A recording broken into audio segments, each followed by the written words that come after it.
Hey guys, quick reminder before we get started that the world's largest arena for sports and collectibles is back in New York City this summer. Catch the return of Fanatics Fest from June 20th to the 22nd in the Javits Center, where you can share the floor with the biggest names in sports. That means appearances by over 500 iconic athletes and celebrities from your favorite teams like the Knicks, Mets, Yankees, the Giants, plus live panels and podcasts, exclusive merch collabs, and a trading card area with 200 of the biggest dealers in the biz, and so much more. Get your tickets today. Use the link in the description. It's from your friends here at Knicks Film School, from our friends over at Fanatics. It's 20% off. Use promo code Knicks Film School 20, and that offer is good. It's been extended just for you. It's good until June 4th. Again, that's Knicks Film School 20 for 20% off. You can get a 3-day pass over the weekend or a single-day admission on Friday, Saturday, or Sunday. When the world's greatest athletes are in New York City, don't miss it.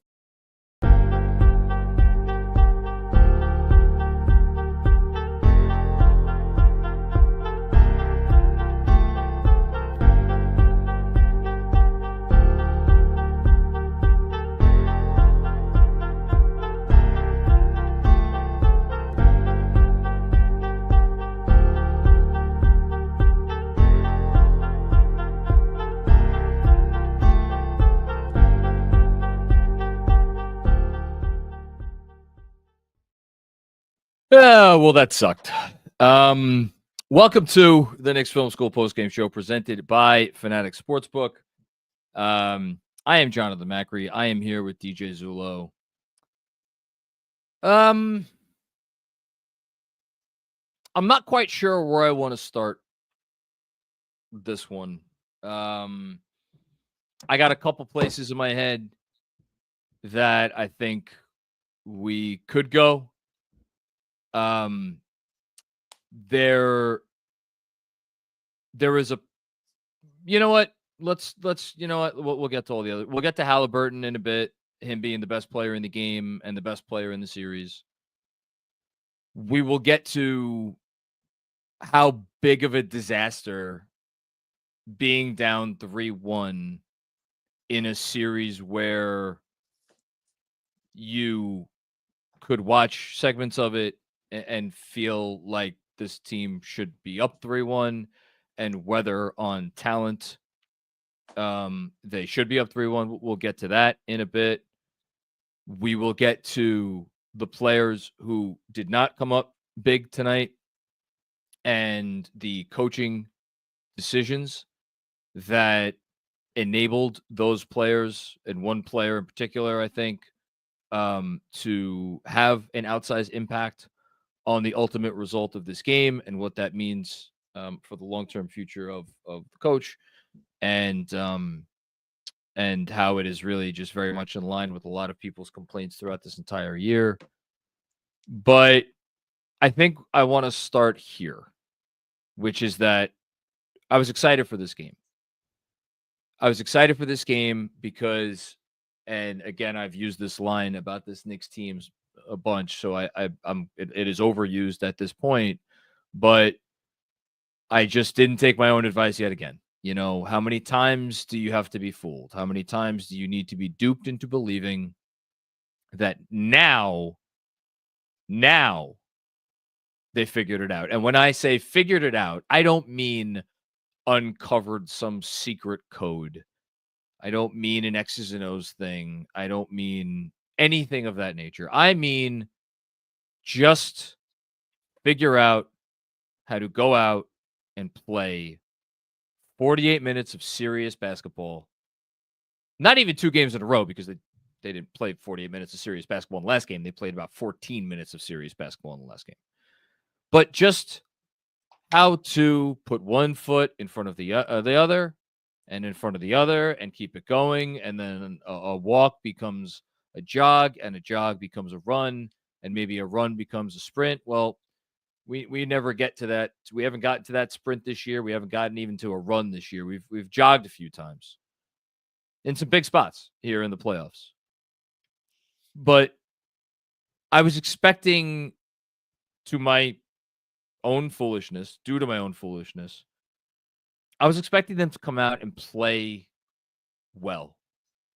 I was expecting them to come out and play a good, clean, smart game. And they didn't. They didn't. Thank you, Mark. No, it's not. They didn't play a good, clean, smart game. Did they play a gritty game at times?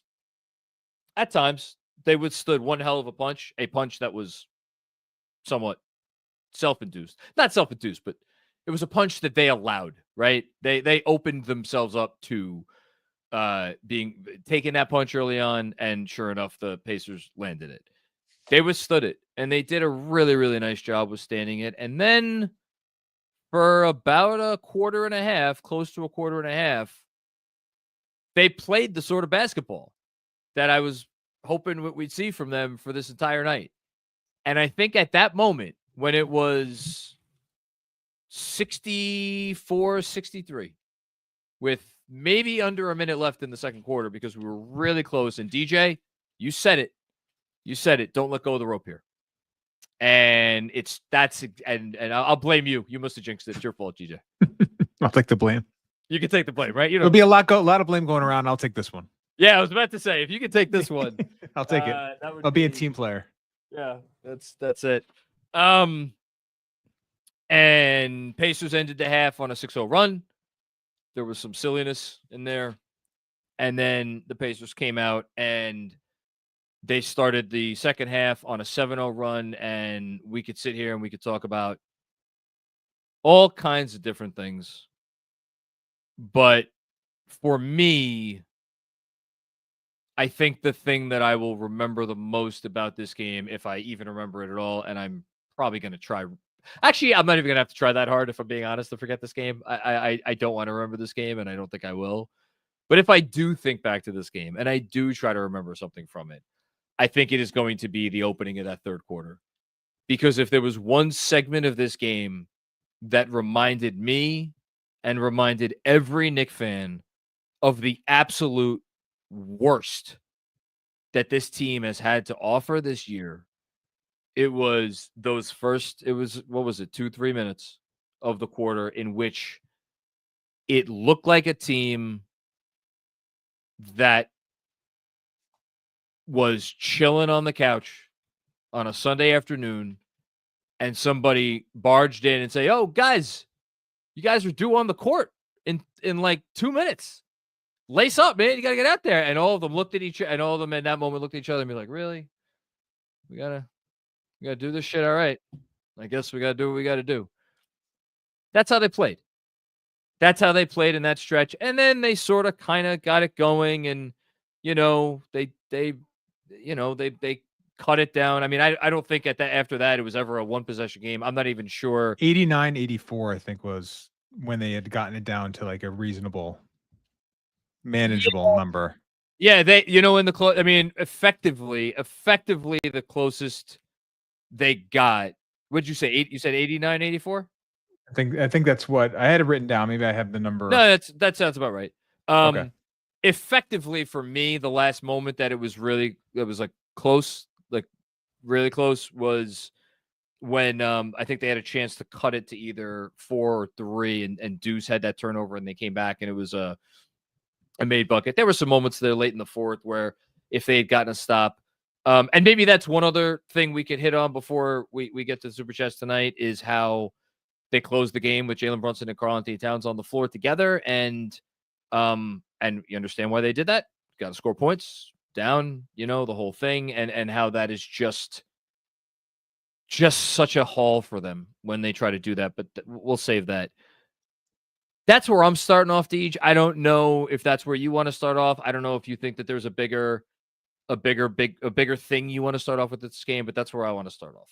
Yeah, and just to sort of hammer home that point of the third quarter, there was at least 2 possessions of the first 4 or 5 where at least one Knick didn't know what play was being called. There was one, I tweeted it. You can go check my account to see it. It's with, I think it might have been the second possession, or maybe the first. Brunson's waiting for a screen for Mitch, and Brunson's just standing there, and Mitch is like in la la land, and Bridges has the ball at the top of the key with Halliburton on him, and he's just waiting for Brunson to get the screen so then Brunson can come and catch it.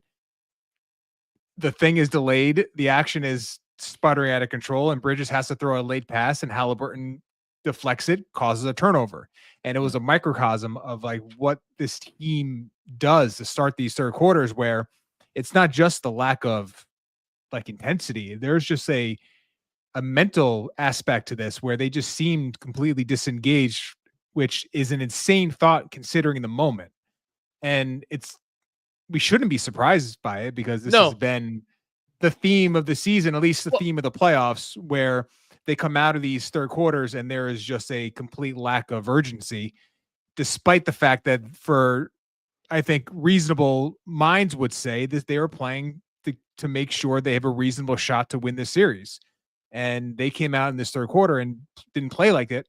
And I thought they came out of the game offensively. I thought they obviously scored well and were doing all the right things, but defensively, to allow the Pacers to get into so much easy transition offense, I thought was pretty unforgivable, knowing that that is exactly how the Pacers were going to play.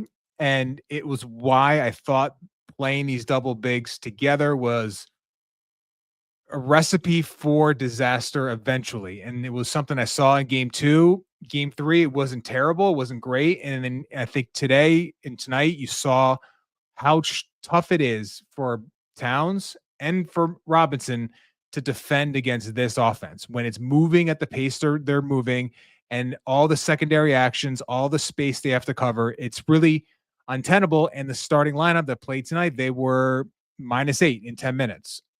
The old starters happen to be a +5 in 928. So take that for what it's worth. The Hart with the starters, they were a +5. The Robinson with the starters at -8. And I think it's because you didn't feel Robinson dominate the offensive glass. I thought the Pacers did a nice job of prioritizing keeping him off.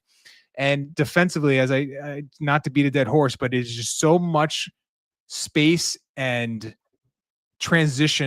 semi-transition to have to account for that. I don't think it's reasonable to expect Robinson and Cat to be able to manage that. And I thought you saw that possession after possession to start the game. Yeah, I mean, the Robinson and Towns, when they were on the floor together, they were outscored 30-22 in 10 minutes and 17 seconds. Now you look at that and you look at how many points the Pacers scored in total. They gave up about as the pace of points that they were giving up is about the same as the pace of points that the team was giving up regardless. So I guess from that perspective, it doesn't look as bad, but I agree with you. Watching it, it didn't pass the smell test as it's not working.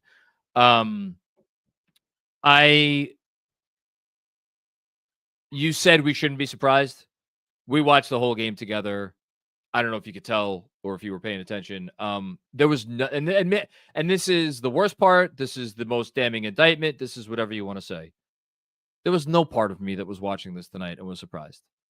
And if anybody who's been paying attention to the post games throughout this series, I was apoplectic after game 1 because game 1, I was back. I was fully on board. I mean, coming off the Boston series, how could you not be?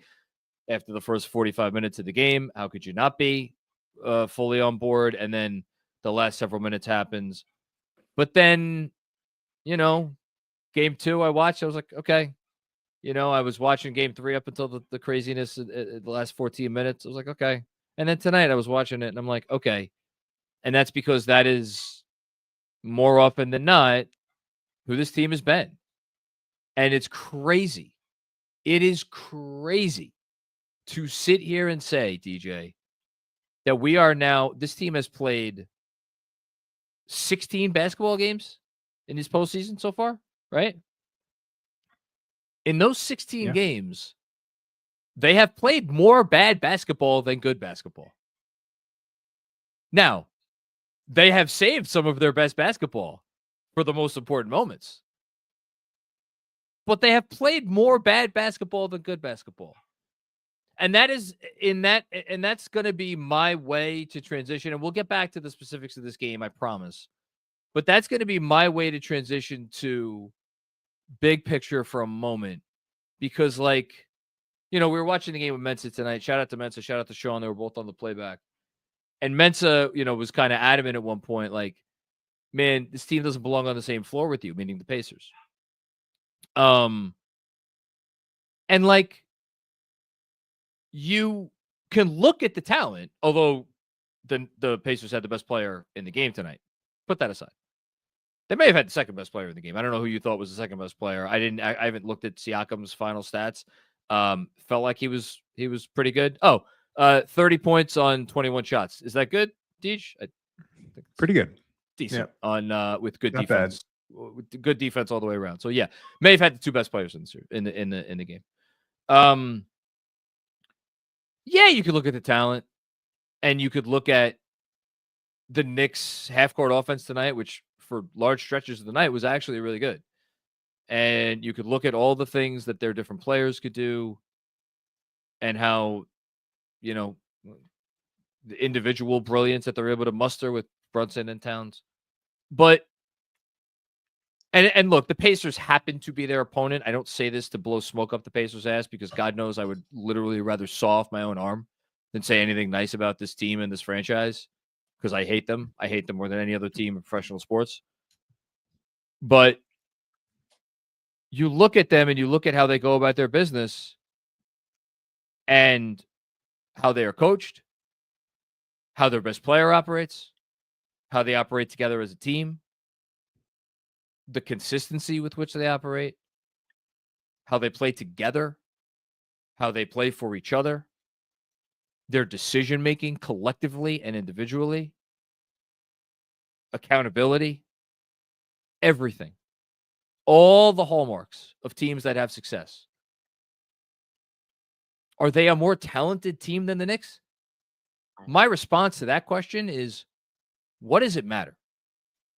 What does it matter when you have one team that has gone through the playoffs very clearly on one path, and you have this other team in the Knicks that has gone through the playoffs with some great moments, but their postseason run has been defined by their inconsistency and their ability to overcome that inconsistency, but the inconsistency to begin with. And all the things you just rattle off about this Pacer team, I think it speaks to one overarching attribute is they have an identity about them that is probably stronger than any team in the NBA other than maybe Oklahoma City with their defense. Yeah, that's the one that you can probably put in the same category of how this Pacer team goes about what they want to do. And they were so annoyed about themselves after game 3 to the point where if you watch their post-game press conference and anything leading up to this game, they were so sure that whatever happened in that game was their own doing. Yeah. And it was very easy for them. And there was a confidence about them. And when we talked earlier before the game started, I thought the Knicks needed at least get to 125 to win this game. It's because of whatever led into this game, the Pacers were going to come out and be the Pacers. Yeah. Because they have such a strong identity that they can lean on that. And it's very easy for them to just fall back on that, where the Knicks can have these, the things the Knicks fall back on, the grittiness, the wherewithal, the hard-headedness, the stubbornness, a lot of that trickling down from the head coach. That is a form of an identity, but it's not a basketball identity. It's not something that the team can collectively say, this is how we're going to attack this opponent. These are the things we did wrong, and these are the corrections that we know we can make because we've corrected it and we've made these adjustments dozens of times this season and last season. Pacers have the ability to just fall back on that. The Knicks don't.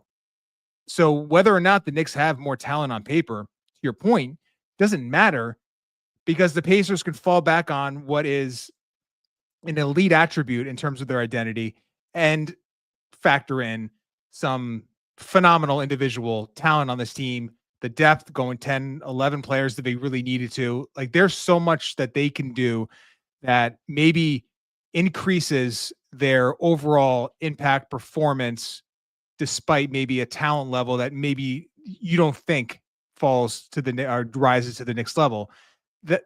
We've been waiting for the Knicks to find their identity. It hasn't come, and it likely won't come. The Pacers have one, and that's a huge difference between these two teams. Huge difference, and you saw that you see that within games where the Knicks get into these ruts and they can find it and they can lose it, and they find it and they can lose it. The Pacers found their verve and their energy in the first quarter, and it led them out to an 8-point lead. And luckily for the Knicks, they were able to keep it within arm's reach, and they didn't let the game get away from them. To your point, that was a good job there to not let go of the rope at that point. But there was so many occasions where the Pacers were just like, all right, let's ramp it up a little bit. And they would go on these 7-0 runs, extend the lead a little bit, and the Knicks weren't able to take advantage on the stuff that they were trying to do. Because what do the Knicks want to do? Is it a Karl Towns takeover quarter? Is it Jalen Brunson takeover quarter? Or is it Mikal Bridges trying to make corner threes to bring you back into a game? What do the Knicks have that they can reliably fall back on quarter after quarter after quarter? That's the difference between these two teams. And you could count. I mean, look, are there bad, are there maybe some bad shots that the Pacers take, or do they miss shots? Certainly. But it feels like you could count the amount of possessions on one hand with the Indiana, where it's like, man, that was a bad offensive possession. Like, what were they doing there? You could count them on one hand. Even on defense, you look at how they go about their business, and you're like, man, what the hell? Like, boy, did they blow that one?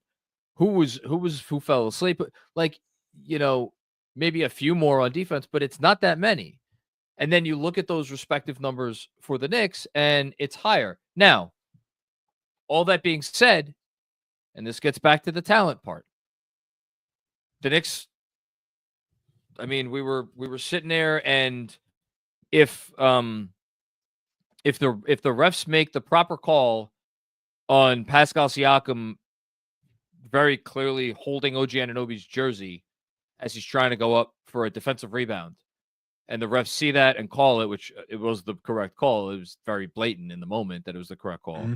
And OG Anunoby has a chance to go to the free throw line with a chance to cut that lead to 4 with, I mean, whatever it was, 3 minutes to go or something like that.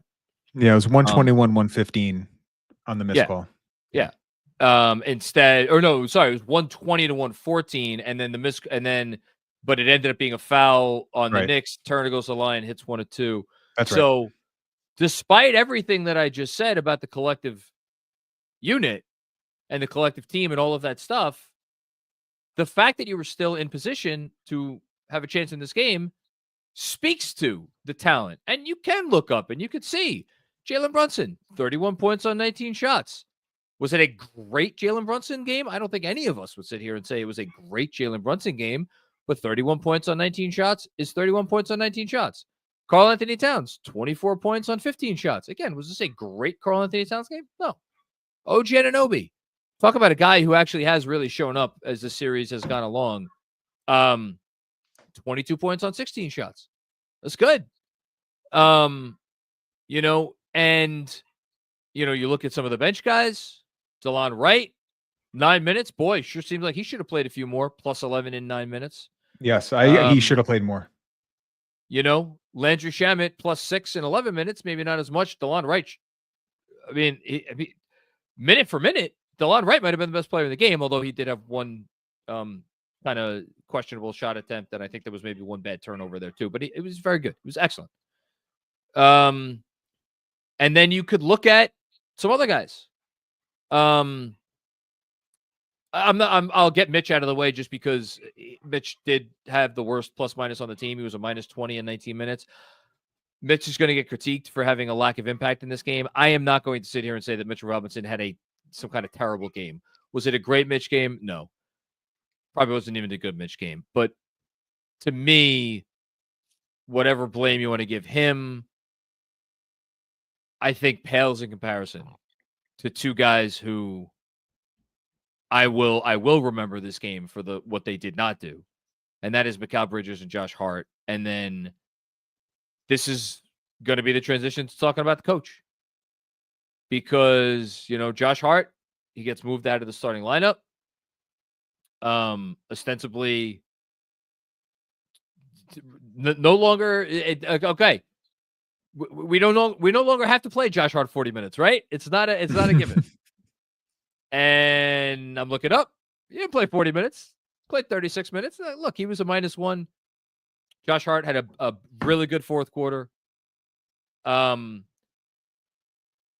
Josh Hart was really bad in this game for the vast majority of it. And he was really bad in the first half when he had, I believe, 4 turnovers and several other questionable decisions, some really poor defensive possessions. And then there's Mikal Bridges, and look, again, you got to play guys. Mikal Bridges, that was more just a matter of missing shots. But hey, been a lot of games this postseason where we've looked at Mikal Bridges and said, well, he just needed to make more shots. Well, guess what? If you miss enough shots consistently enough, it starts to build up, and it's not good enough. And he had 3 great looks in the final minutes of that game to hit some threes, and maybe 2 great looks, 1 okay look.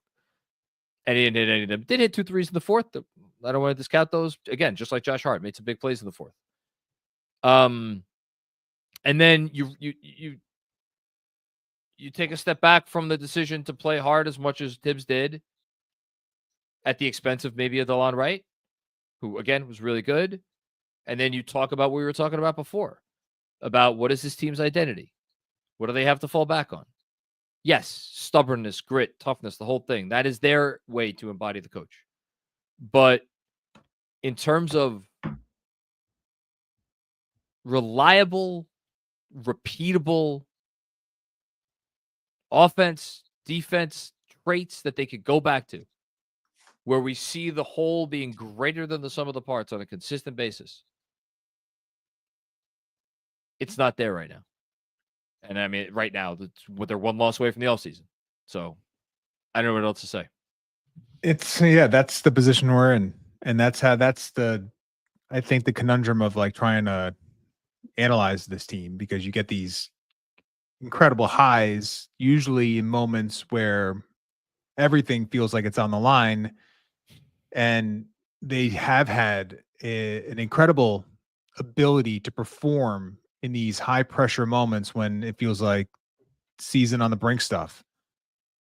So it's that idea that maybe inflates our perception of this team in terms of their ability to respond in those ways. But to me, I watched this game, and it felt this way in Game 3, and most of the decisions came out, I think, in the right way for the coach. But there is a level of trying to find something right now in this series, where Game 3 was probably the extreme version of that. But I think even in this one, there was a little bit of that, of just trying to figure out, you make this lineup change, but the comfort zone is still going to be Josh Hart. And I think the problem for Tibbs is you didn't get what you thought you were going to get from Robinson and Cat. Nope. To his point, defensive rebounding is critical, and that is where Josh Hart theoretically is going to provide his most value. So I understand playing him extended minutes, but in my opinion, there's no world where Josh Hart should be playing 36 minutes and Deuce McBride 14. I know Deuce didn't play great in this game, but it didn't feel like he was given a lot of rope to play great in this game. Josh Hart was given plenty of rope to play great in this game. And to his credit, and you mentioned it, he did have a really strong fourth quarter that maybe makes that plus minus look a little better than it should have, because we all saw what he did in the first 2.5 quarters. It was painful. It was painful. The turnovers. I mean, we can just stop there. Some of those passing decisions that led to no shots on one end and Pacer runouts on the other. Fast break points, Pacers were plus 13. Points off turnovers, Pacers were plus 11. Second chance points, again, Josh Hart should help in that area. Knicks were only even in that category. You can't, in a game that was within striking distance for a lot of it, you can't hemorrhage 13 points in fast break, 11 in turnovers points, and then just play even on the second chance points category. And Josh Hart is supposed to help in those areas. He's supposed to help in those areas, and he actively made the Pacers better on offense with his turnovers, and it was just not a good enough performance from him. You mentioned Mikal Bridges. I thought some of the shot decisions in the first half, especially when the Knicks were going well in the half court, to take some of those semi-transition, like fall away mid-range shots, where at best they're a 47%, 48% maybe field goal percentage shot. Your offense is getting better than that if you just run your stuff. You didn't need that. And defensively, listen, he's supposed to limit Halliburton. You're not asking him to shut him down. And the Brunson piece of it is a big factor, because Brunson is not switching those screens, which I thought was by the second half, I thought we've seen Halliburton burn you time and time again. Just have Brunson switch it and keep it in front, keep it one-on-one, live with the result. That's where I would have gone. Tibbs didn't do it. Brunson kept showing. Halliburton kept burning him. That does make it harder for Bridges to defend in that environment. But he did allow Halliburton a lot of room. I thought the pickup points were much too shallow. I thought he should have been more aggressive physically getting into Halliburton once he crossed half court. Let him feel you that this has been a ongoing issue with Bridges all year. He let Halliburton get a rhythm, get downhill, get the Knicks in the blender, and the Knicks never really recovered from that. And, you're right to point out those two players. If you get B- games from one of them, let alone, both, the Knicks probably win the game. That's where we're at. Let's hone in on even more specific. If there is a defining number of the game, I think you just said it a minute ago. 17 turnovers for the Knicks, 11 turnovers for the Pacers. Now, look, the Pacers are one of the lowest turnover teams in the league. But and that is a credit to their point guard, first and foremost. There is no coach in basketball who preaches low turnover more than the Knicks coach in Tom Thibodeau. Now, obviously, that message got lost in translation somewhere, and there is a bit of irony in the fact that the guy who was most egregiously breaking that most hallowed of rules was a guy who, again, 20 minutes in the first half for Josh Hart. And by the way, probably would have played. When did he foul out? Because however many minutes he played, it would have been. Yeah, that's a good question. A couple more minutes if he didn't foul out. So it was 36 minutes. It would have been about 38 minutes. And again, I'm not it's not all on Josh Hart and his 5 turnovers, because, hey, Jalen Brunson had some bad turnovers tonight. He had 3. Mikal Bridges had 3 turnovers tonight. OG had a couple. Cat had a couple. But it's just, if there was a game that we've seen where, and I've been referring to it as this for 7, 8, however many months it's been, where the theory of the case, right, behind the construction of this roster, where the theory of the case you looked at and you said, yeah, I'm not buying it.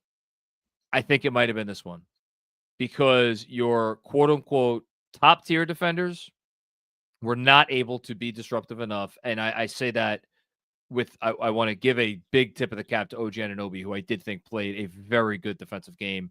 Finished, I think, with, what do you have, 2 steals and 3 blocks, or 3 steals and 2 blocks. OG was really good. And I want to give him credit. But, like, as you mentioned, Mikal was like, that's not the guy you traded for. Josh Hart, poor defensive game. And then with Brunson and Cat, like, you didn't really talk about Brunson's defensive game. There's a poor defensive game from Brunson. Yeah. Well, I say he helped make life really difficult for Bridges in that sense, because I thought having Brunson try to recover, keeping him out of the action, I get the theory behind that, but I don't understand why we're acting as if Tyrese Halliburton isn't a more dangerous passer and isn't a guy you can keep in front in the half court If you're Jalen Brunson and you can't keep Tyrese Halliburton in front of you consistently, then again, we're talking about larger, more alarming team building, roster construction issues, because that's where you could have gone. And I think you would have had better results. But that's the problem when you have Jalen Brunson as your best player.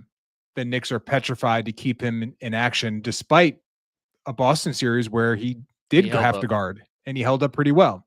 Why are we not putting that same onus on him in this series? Yeah. Like, I don't quite understand it. Well, Make Halliburton a scorer. It's another coaching decision, you know, and look, thus far, it hasn't paid off. And thus far, there's been more coaching decisions in this series that haven't paid off than coaching decisions that have paid off. And look, this is the microscope that you are under in the conference finals. Yes. It is the microscope you are under in the conference finals in any situation. If you make it this far, it is an especially powerful microscope when you came into the conference finals as the favorite team and you're down 3-1. And like, we could sit here and like, I don't know what they're going to do on when's the next game? Wednesday night? No, Thursday night. I don't know what they're going to do on Thursday night. Maybe they extend the series. Maybe they don't. I'm not going to say it doesn't matter. I think it does matter. I mean, obviously, because if they lose, their season's over. But, you know, it's been a really telling series in a lot of ways. And I think you hid from stuff for long enough against Detroit, and you were able to hide from stuff for long enough against Boston. But to their credit, they played the two best games of their season against Celtics, you know, and you know that's like we cannot erase those games. Even Game 6 when Tatum didn't play, that was a special performance by them, and they deserve all the credit in the world for that. But this is where they're at. They're down 3-1. I'm not getting into like what if they lose the series in 5 games. We'll talk about that if and when they do. I mean, I don't know. Before we go, anything else you want to say about this game before we turn to maybe very briefly areas of focus for Game 5? Well, I mean, in the last 2 games, the Knicks have 30 assists. Pacers had 29. You know, can I say I was going to bring that up just now because I mentioned the defensive side of the ball and like the theory of the case. The theory of the case is that this is supposed to be an offensively brilliant basketball team. And early on, remember all those games early on in the season? All those games. Knicks set not a record, but it was like 30 plus assists pretty routinely, they did right? set assist records early in the season. Well, there you go. And I would, one of my favorite things to do writing the newsletter, and I would do it on the post games, even live, because I would keep track of it. And I would be like, the Knicks have now had like more 30 assist games this season than they've had in the last, 3 or 4 or whatever seasons combined.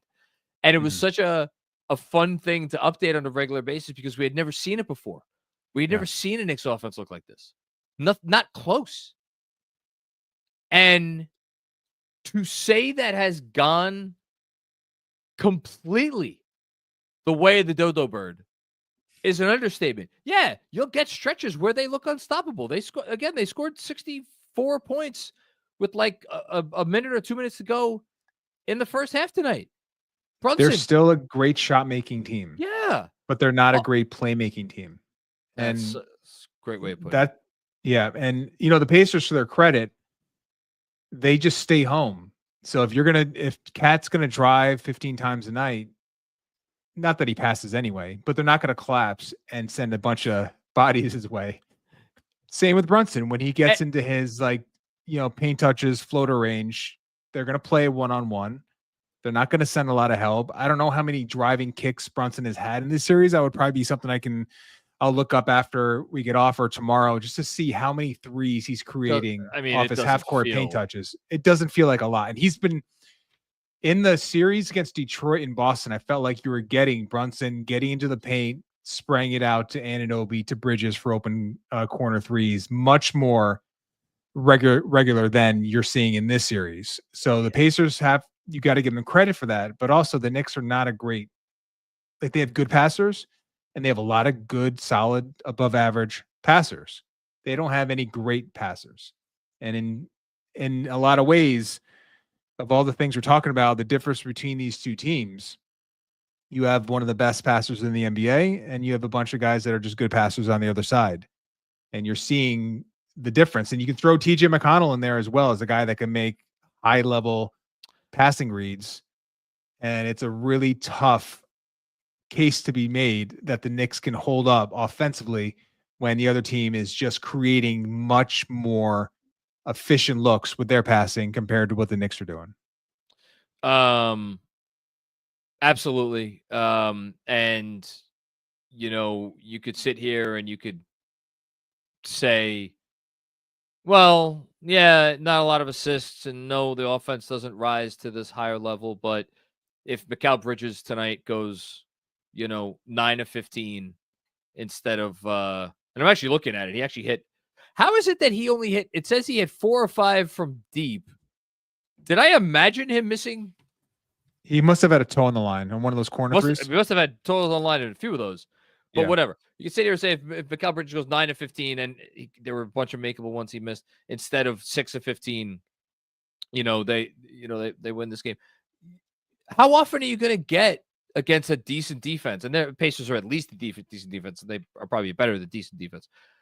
What are the odds you're going to get really good shot making games or above average shot making games from all 4 of your best players? It's rare. That is why you need to lean back on the other stuff, which is where Josh Hart is supposed to come in, by the way. That was why I think this starting 5 in theory was supposed to be so good, because Josh Hart was going to be that connector that kind of tied it all together, and that was the glue, the lubricant, to keep things moving along. And that has not been the case for some time. And now obviously he's out of the starting lineup, and you've replaced him with Mitchell Robinson, who was a player that goes without saying, does not do any of that. Well, could we talk about what we can look forward to? Because sure, I don't know how you start Mitch again with Cat. So would you move to Deuce? I would. I don't think the coach will do that.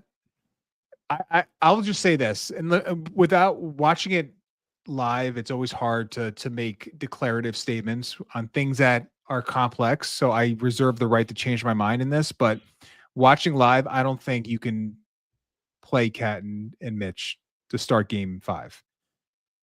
I would play Deuce. I think Tibbs will see the same things and start Hart, which to me, you're playing him 36 minutes anyway. I think you gave Mitch a shot, and the offense is too dynamic for those two guys to navigate it all.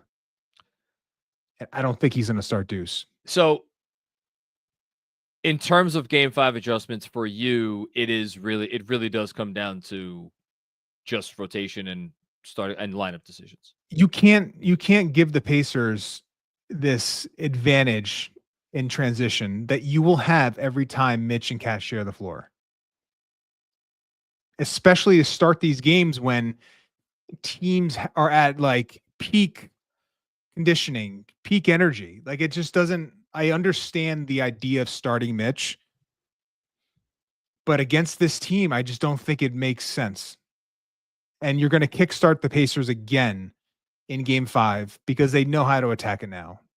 Maybe game 3, there was the newness of it, the novelty. They didn't really understand like the ways they can really attack those two bigs. They know now. And once you know in the playoffs, it's kind of over. Yeah.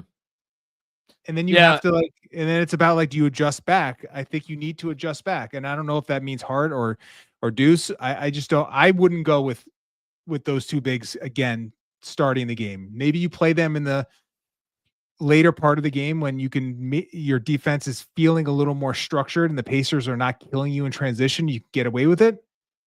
But yeah, I wouldn't do it right away. Plus, you get Turner being so locked in, keeping Mitch off the glass that you're not even getting the Mitch offensive rebounding advantage to start these games. Mitch actually, he did get some offensive rebounds. It was later in the game. Third quarter, he did. Third quarter when guys are more tired, they're not as locked in mentally at that point. To me, I wouldn't start Mitch again with Cat. I think it would be a recipe for another great pacer start to the game, getting up and down the floor and putting you behind the 8 ball. Yeah, and like we know the Pacers obviously are not going to be phased or intimidated coming into Madison Square Garden. In fact, I think they will, and their point guard in particular, will relish the opportunity to close out the Knicks in front of their home fans. And this is the last thing I'm going to say, and then I'll turn it back to you if you have anything you want to say before I let you go. I'm gonna go back on something I said a minute ago in terms of the importance of Game 5. If the Knicks lose Game 5 and they finish this postseason with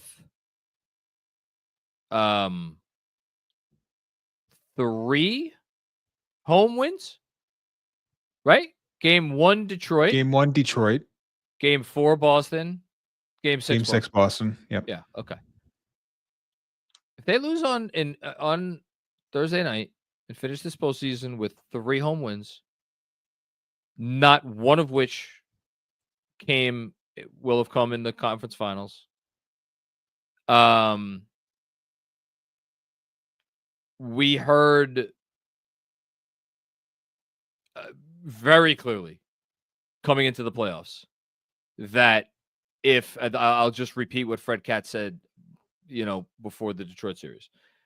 If they lose in the round 2, there might be changes.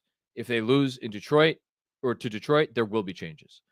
And I think there was this assumption that because they got past Boston, it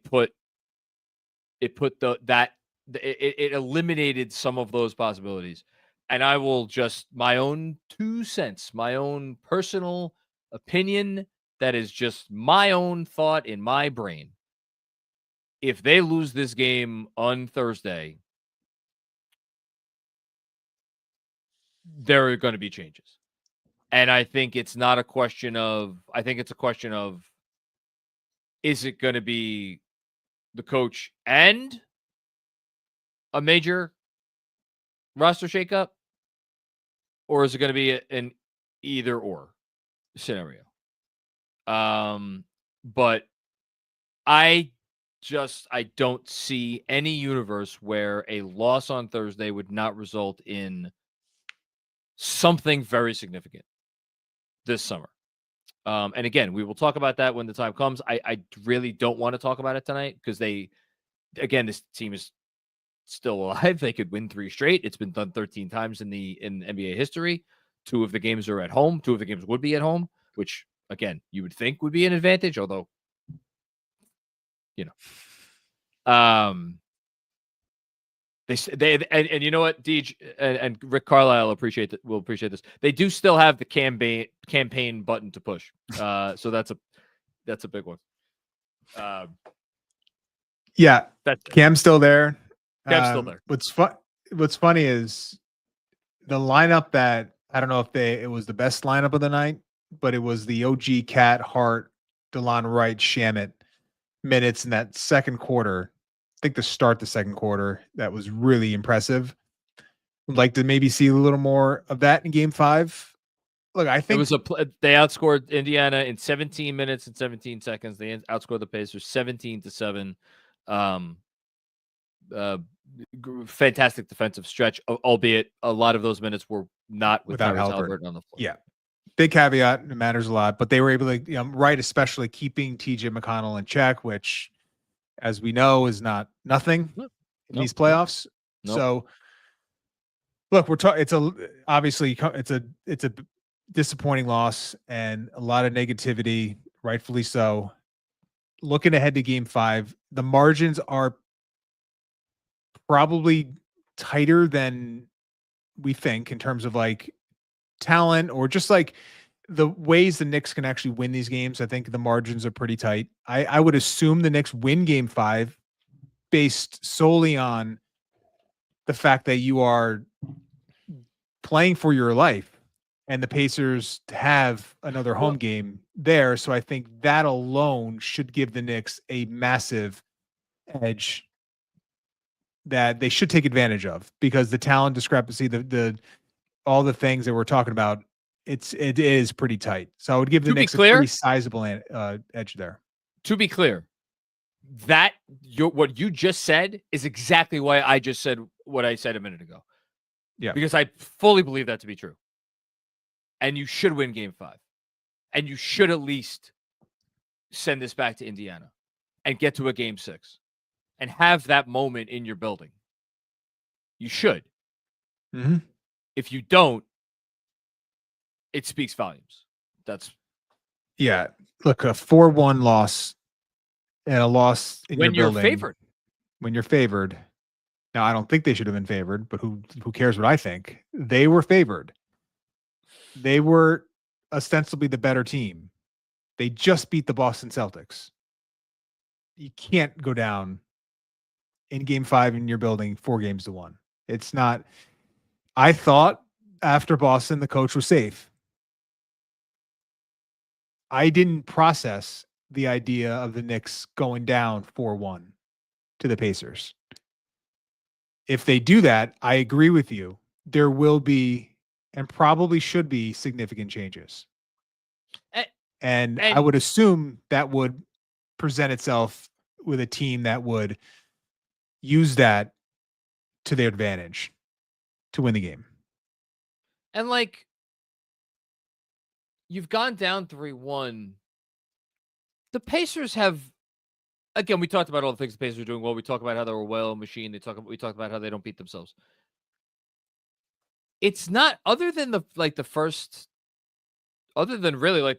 beginning of this game, and obviously the Nesmith explosion to end game 1. It's not like the Pacers have come out and shot like they did in like game 7 against you last year, which was like one of the most inexplicable shooting performances that anybody has seen in NBA history.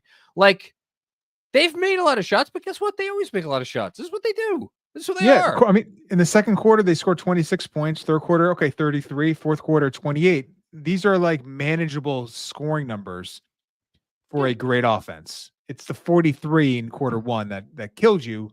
But to your point, overall, the Knicks have had some success here defending this team. I think with better personnel, different personnel, maybe it gets even better. We'll see. Yeah. All right. Anything else before we move on to the rest of the show? No, I mean, it's just it's a weird team. It would not. It is, and weird Brunson game as well. Like, I feel like he's made some mental errors and turnovers that are just not him. Like, he scored well and his efficiency looks good on paper. I just haven't felt like he's been a great player in the series overall. We're gonna look. I mean, we don't have to. We can look at his series right now. Jalen Brunson in this series is averaging 33.3 points per game. He's shooting 48.3% from the field, only shooting 31% from deep on 7.3 attempts per game. That's not great.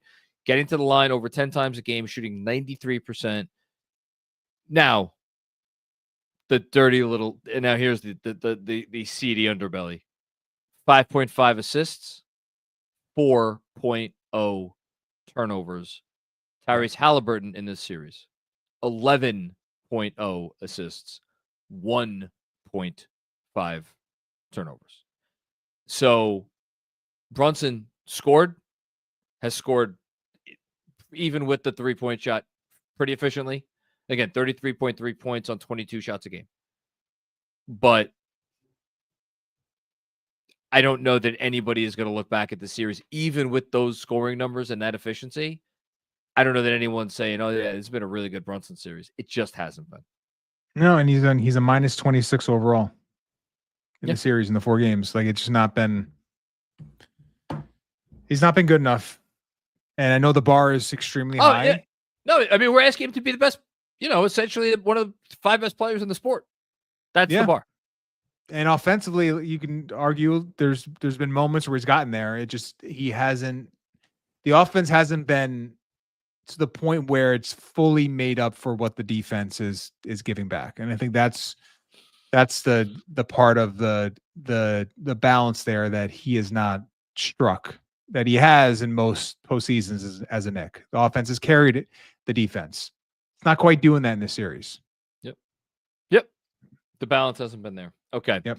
Let us move on to the next segment of our show. Shout out to Mark. He's on the 1s and 2s here, where we are going to get to our betting and sweating picks. Presented, of course, by Fanatics Sportsbook. I am going to read the picks and then say a quick word about our friends from Fanatics. So tonight we had 3 picks. First pick, Jeff J had Josh Hart over 8.5 rebounds. That was at minus 105. And I believe that hit. Yes, Josh Hart had a double-double. He had 11 rebounds. So good job, Jeff J.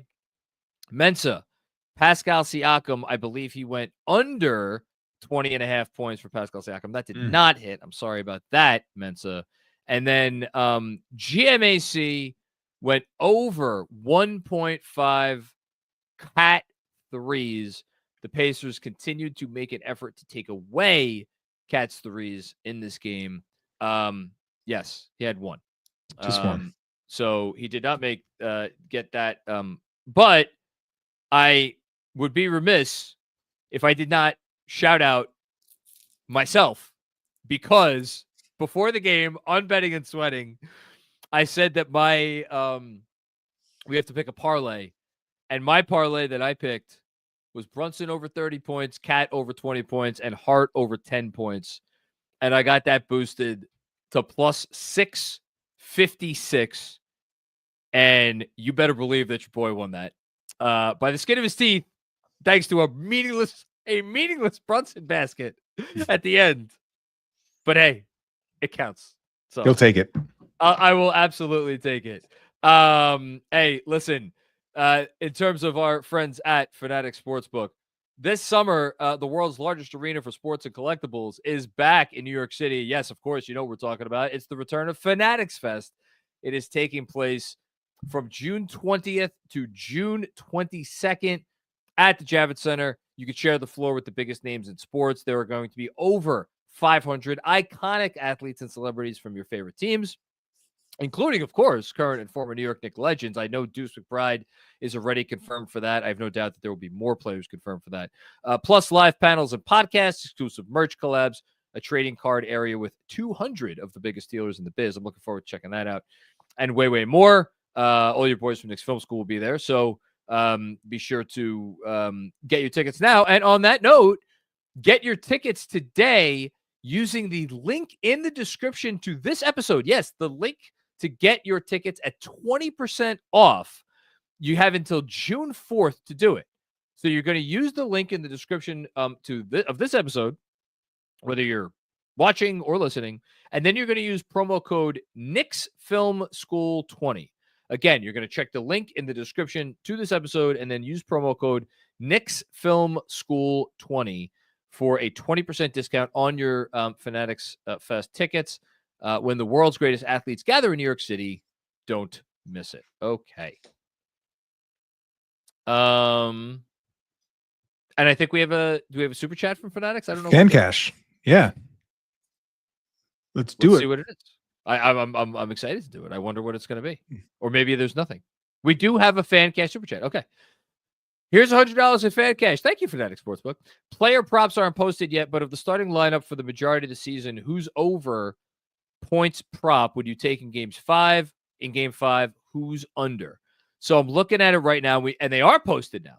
So we have Jalen Brunson. The line is 30.5. Towns, 20.5. Bridges, 17.5. OG, 15.5. And then, is that Mitchell Robinson? Oh no, Josh Hart, 9.5. What are you thinking, Deej? The Brunson over feels pretty solid for me I would on the over side. go either Brunson over or Hart over. Yeah, I was thinking of Hart. I think an Anunoby under feels right for me. He's Under at 15 but and it's a a half. 15. Yeah. It's 15.5. He's gone over that in every game. He went 16, 16, 16, and then tonight he was really good. I got to tell you, Mr. Bridges, I'm looking in your direction for the under. You know what? I get Brunson over, Towns under. I think Brunson goes for upper 30s, Towns a little below his average in the 17 to 18 range, 17 to 19. Solid game, but just not quite scoring the same amount with Brunson going off. That's so you're my taking thought. the Towns under. I'm taking the Bridges under, which is a perfect transition. Last thing we'll say before I let you go. At no time in this postseason have we been able to sit here and say with uniformity, oh man, both of those trades knocked it out of the park. There have been moments where we have been high on the Towns trade. There have been moments when we've been high on the Bridges trade. It has seesawed, and occasionally both have sunk, which I know makes the analogy not work anymore because you have to have one up and one down. Yeah.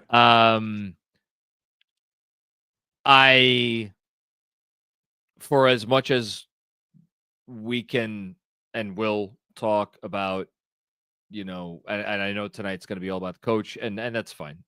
It's fine. For as far as they got, for as deep as they got in these playoffs, the fact that we're going to be sitting here, who knows what could happen, but at this rate, could we at least say that there was a very high likelihood that we will be sitting here after the Knicks are eliminated, having, let's say, questions about both of those deals, and more importantly, whether both guys are like definitive pieces of the puzzle moving forward. It's absolutely an unsettling position to be in, to consider that not one but two of your quote unquote all-in trades are potentially not working out.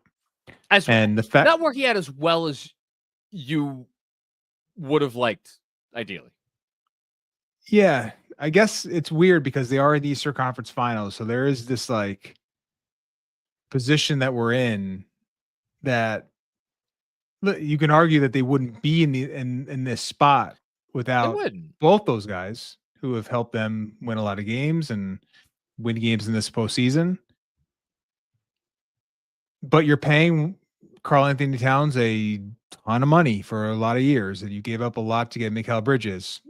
You traded a lot to get Karl Towns as well. So I think there's the fact that we're questioning it is a pretty uncomfortable position to be in.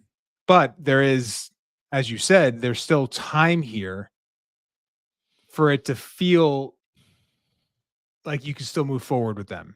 And that's where it gets into would a new coach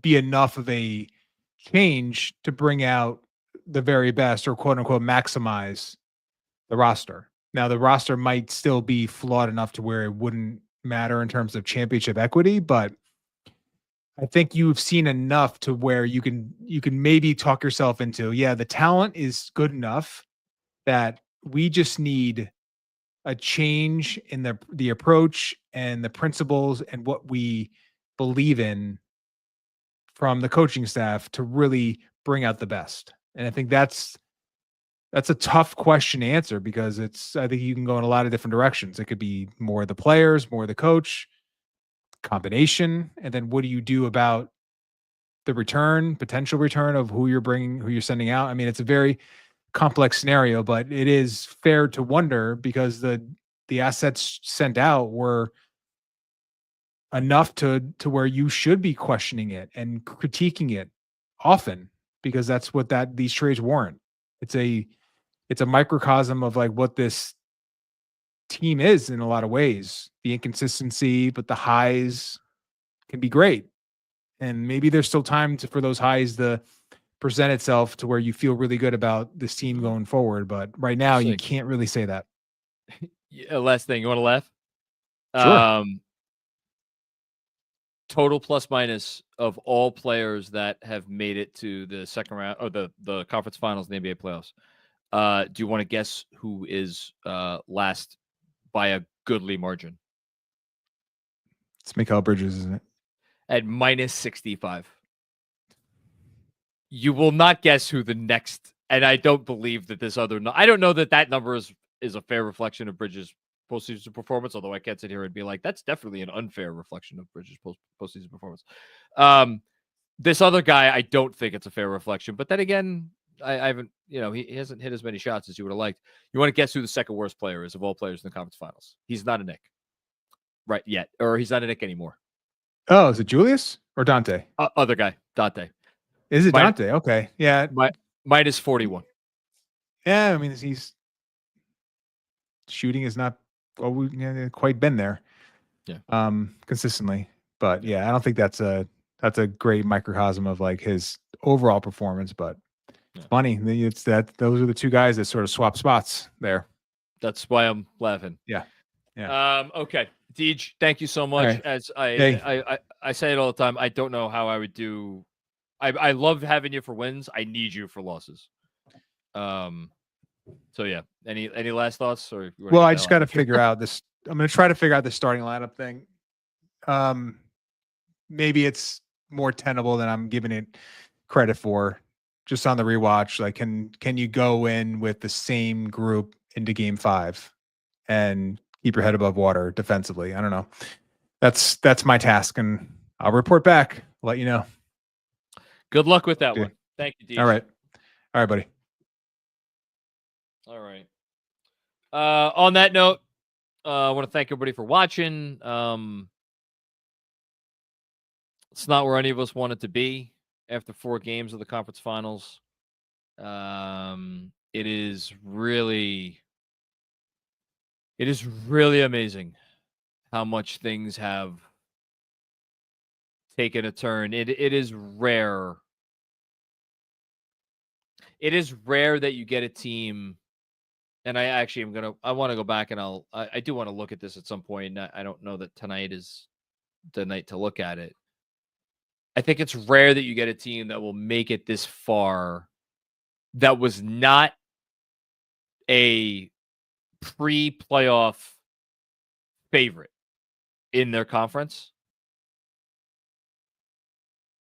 and have a situation where a team could be this deflating and this disappointing. And again, there's still time left.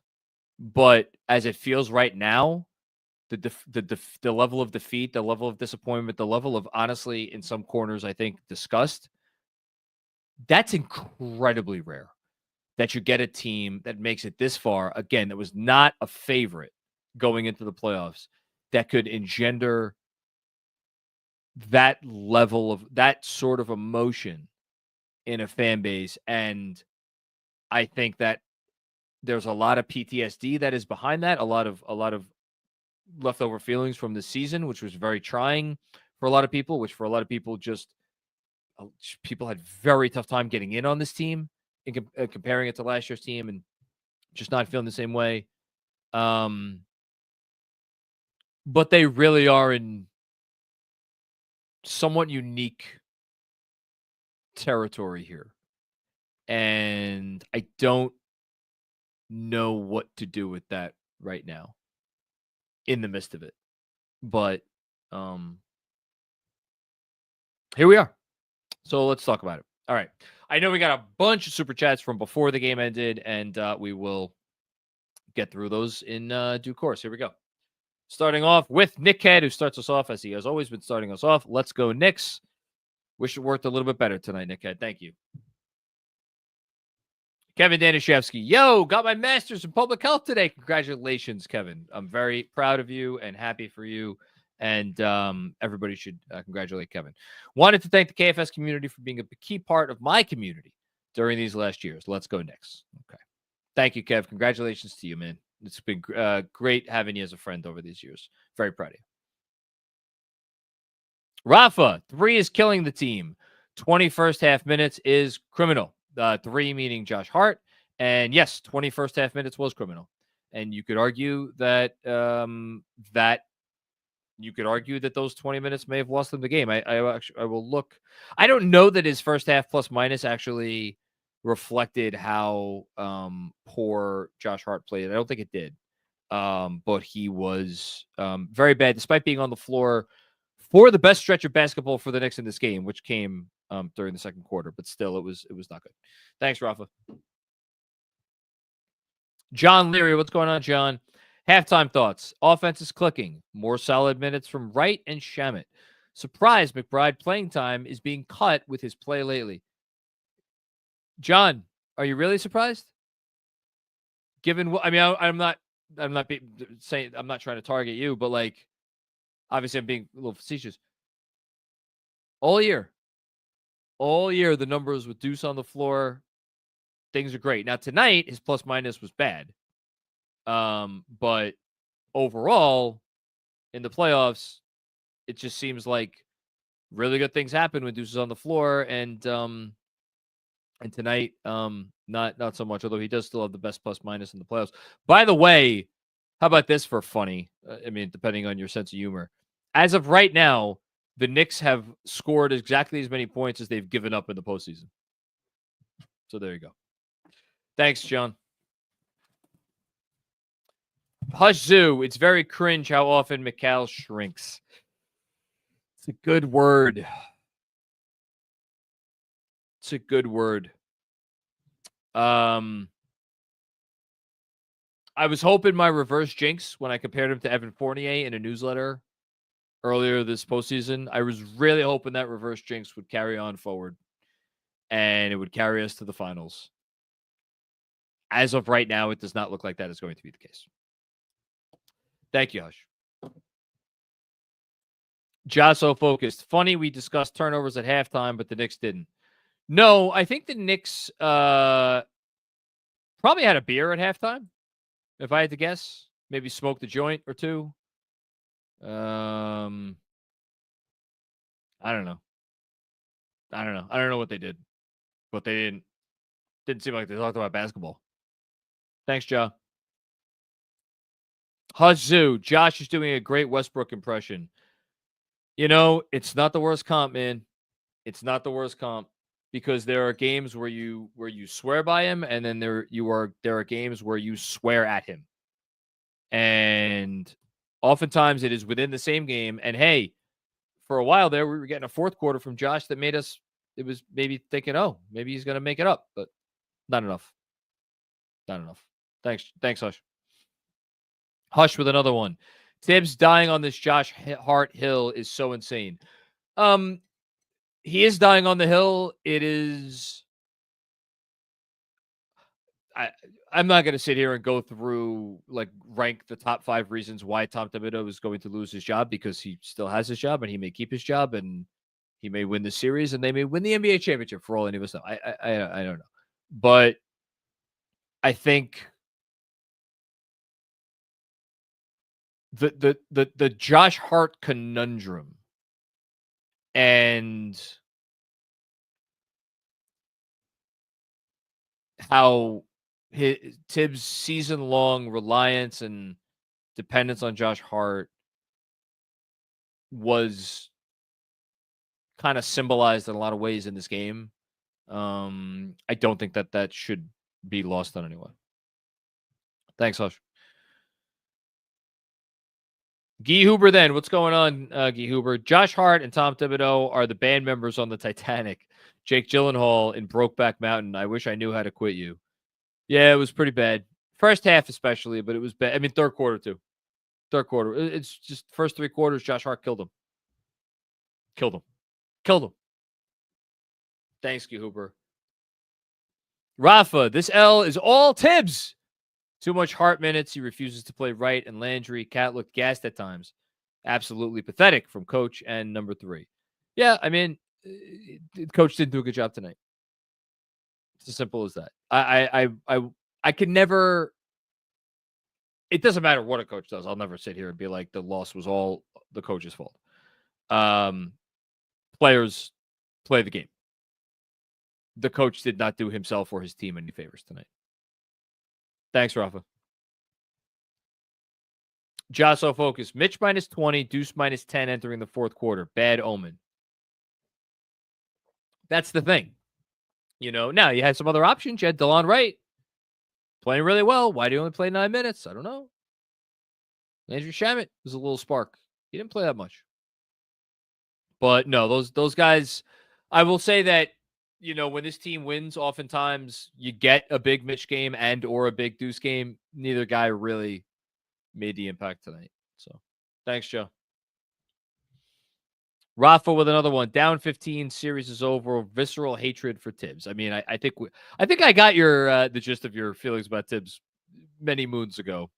And look, you're in good company. There's a lot of fans out there who just really despise this head coach and are never going to even try to see things from his perspective and see why he does the things he does, which is where I come in. Tonight, I'm not really going to make that much of an effort to see anything from his perspective because I didn't think he coached a good game. JD, I hope game 1 gives every player nightmares the entire offseason. Was simply too much to get up from. We didn't really mention that in the monologue, and I should have. I guess because of how they came back and won game 3, I will have trouble letting game 1 keep me awake at night. Also, I just am not going to give that level of emotional anything to this team. They don't deserve it. Which is not to say that they have not given us great moments. They have given us great moments. And like, even as recently as game 3, they gave us a great moment in game 3. And I said after game 3, I'm like, we have to they've done enough. We have to ride with them. We have to go down with the ship. And I will. And I'll root for them like hell in game 5 and for however much longer they play in this postseason and the whole thing. But I don't know. I don't think that regardless of what happens for the rest of this postseason, I don't know that this is the team that's going to eat at me in terms of what they didn't accomplish. They just play unserious basketball too often. So, thanks, JD. Deadward 604. What's going on, Deadwards? And thank you very much again for your message, man. It pains me to realize they're probably closing us out at MSG for a second straight year. It feels worse that we're actually healthy this year as opposed to having the excuse of being a mash unit last year. Yeah, and that's not going to be lost on the higher-ups. And I mean higher-ups in the front office, and I mean the higher-ups above the front office. It's not going to be lost on anyone. And the fact that they were favored in this series. I mean, I think there's going to be hell to pay. Definitely, if they lose game 5, there's going to be hell to pay. And I mean, I don't know if they make it to a game 6, does that change things? I don't know. Maybe it does, but thanks, Edwards. Jason Kirsch, what's going on, Jason? Hard and Tibbs playing him over DeLon and McBride lost the Knicks the game. The only way to beat Indy is to play defense and disrupt their rhythm. Yeah, I mean, yeah, absolutely. I think again, McBride, 15 minutes. Again, not a great McBride game, but also I didn't. McBride, he was a -14. I didn't feel like McBride necessarily earned that -14. The one turnover he had in the moment he had it felt like kind of a backbreaker. He took 3 threes. He made 1. It was a tough 3. It was a big make. DeLon, 9 minutes for Wright, the way he played. especially given how how Hart looked, it just wasn't good enough. Wasn't good. Thanks, Jason. JD, 50,000 foot view. Gentleman sweep when you were the heavy favorite should be enough to get the coach fired. Simply can't defend keeping him. Can you defend keeping Tom Thibodeau? I mean, you can. You can. I don't know that I will. And in fact, I will probably not. Because I don't know why I would be defending keeping him. What is the thing? Like, yeah, the grit, the toughness, the stubbornness that you're never out of a game and you could always come back and win it. I guess I would hope at this point that won't go away just because you change coaches. And again, I've mentioned this before, the whole notion that he prepares teams to win better than any other team in the league. Like, you can't, whether he does or doesn't, you can't watch how they start games and how they start third quarters so often just so poorly, and then say that, and then at the other side of your mouth, but they're the best prepared team in the league. So what am I love Tom Thibodeau. I think I freaking worship at his altar. What am I sitting here and being like, oh no, you must keep Tom Thibodeau as the coach, because if you don't do that, then yada yada yada. What am I doing? JD is another one here. If not now, when? Waiting for an October rough start? Yeah, no. There is no, like, if you keep Tom Thibodeau as your coach, you are all in on him. And my guess would be, and I don't think that at this rate, I would be surprised if they did keep him. I think he'll be gone. If you did keep him, there would be, I would think, some major structural change with the roster. And I think you would keep him being like, we're going to give him the whole year, at least. But I don't know. We'll see. Thanks, JD. Rafa, we're playing 4-on-10. Indiana has Tibbs 3 and the refs. A lot of people hate Tibbs. I don't know if anybody hates Tibbs as much as Rafa does. That's saying something. There's a lot of people who do not like this coach. There's a lot of people who don't like this coach. Josso Focus, Cat's fourth foul after the Pacers finally stopped scoring was truly despicable. Thankfully, still no field goals for Indy. 6:30 left to make it a game. Will they? Oh, so we're still in the fourth quarter as these super chats are coming along. Spoiler alert, they did not. Ja with another one here. So they made it a game. Can they cut it to one possession? Again, spoiler alert, they did not. Thanks, Ja. Mecky, what's going on, Mecky? And thank you again for the insane generosity the other night. If I didn't say it enough then, I'll say it now. Bridges was not it this game. We forced the issue. Need Cat and Brunson to take over and a fair whistle. We've been best with our backs against the wall. Let's go.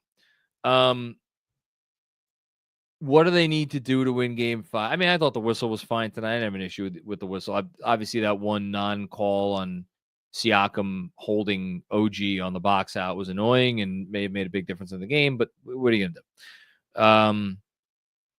Yeah, if they win game 5, it's probably going to need a Brunson and Cat takeover. I just like Mikal Bridges is a major part of your team.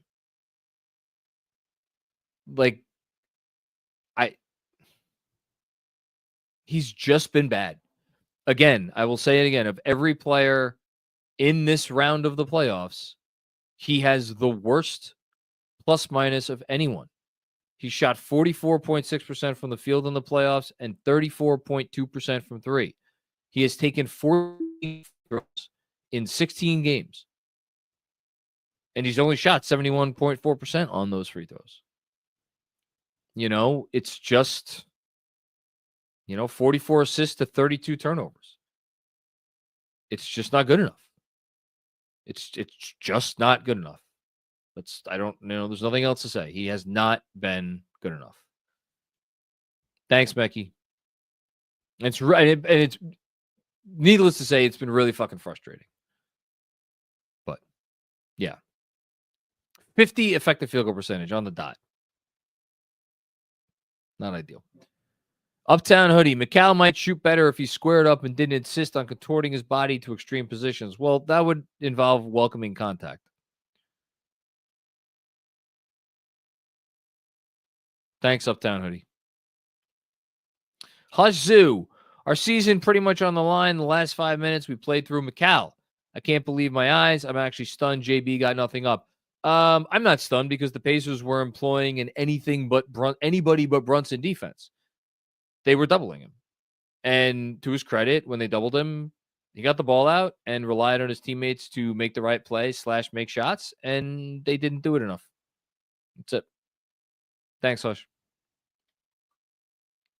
Kevin Danishevsky with another one. I don't understand. You campaigned to get Deuce McBride in the 2021 draft. He blossoms into a super impactful player. Yet it's clear you hate him. Why? No, Tibbs doesn't hate Deuce. It's a thing that he's never going to be able. He's just never gotten over. The idea of playing two smaller players when the alternative is, and you can play a bigger player who brings more size, more on the boards, all that stuff. He's always going to go in that direction. And, you know, like a lot of coaches, he's going to look at all the stuff Josh Hart does in a lot of games. He's going to say, I'll ride or die with that guy. So yeah, thanks, Kev. Robert W. Cross, what's going on? Robert, first time, long time. It's your boy John. Awful coaching from Tibbs. 36 minutes from Hart and closing with the starting lineup that hasn't worked all year. I've seen enough. The irony, of course, Robert, is that for the second game in a row, the starting lineup had a positive scoring margin. It was not overwhelmingly positive, to be very clear, but in 9 minutes and 28 seconds, Brunson, Towns, Anunoby, Hart, and Bridges outscore the Pacers by 5 points, 25-20. Does that mean you close with them?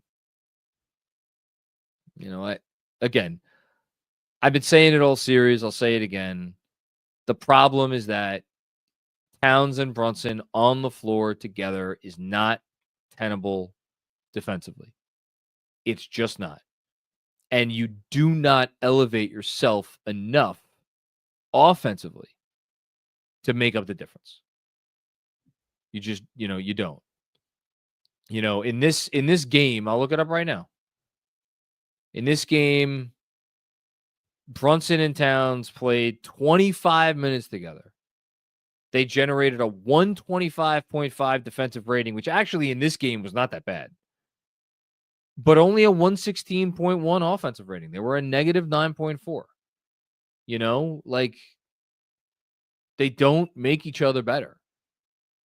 And the offense isn't particularly great when they're on the floor together. It's wild, but also not wild if you've watched this team for months. Thanks, Robert. I am AK Legend. Please, God, not like this. Not like this, not to this team.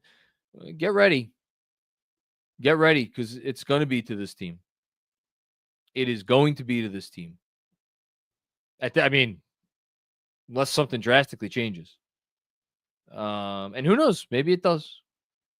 I just wouldn't put it past them. Wouldn't put it past them.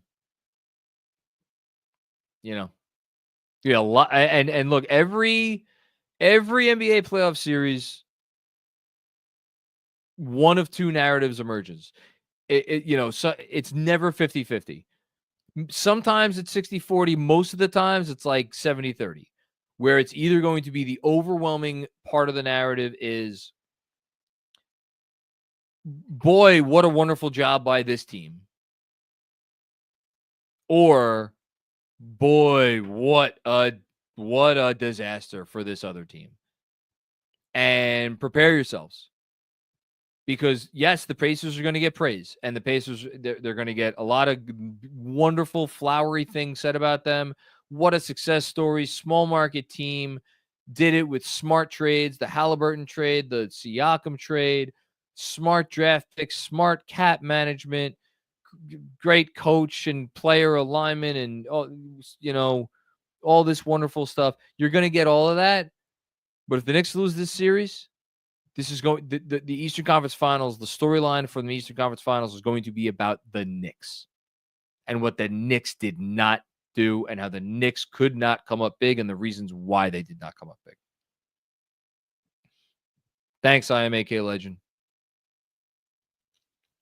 Dennis D. Sabato, fuck them picks, huh? Yeah, not looking so great right now. Not looking so great right now. Thanks, Dennis. Hush Zoo, Mikal getting torched. Josh Hart practically giving away free points to the Pacers. Kill any momentum. JB disappearing in the fourth. This is hilarious. Hush, the only correction I'm going to do there is the JB disappearing in the fourth. The guy was, again, they're putting 2 on the ball. If you put 2 on the ball, you make the pass. That is just what you do. Thanks, Hush. Everything else I agree with. Robert W. Cross, excuse me. Going to say it one more time for emphasis. Awful approach to this game from Tibbs. Yeah, it didn't help matters. It didn't help matters at all. It didn't help matters. Did not help. Leave it at that. JD, Mikal is 2020's Bargnani. That's not fair. That's neither true. It's not even. I mean, you're making a joke. I hope. Just bleh all year long. I mean, you gave up more to get him. I'll say that.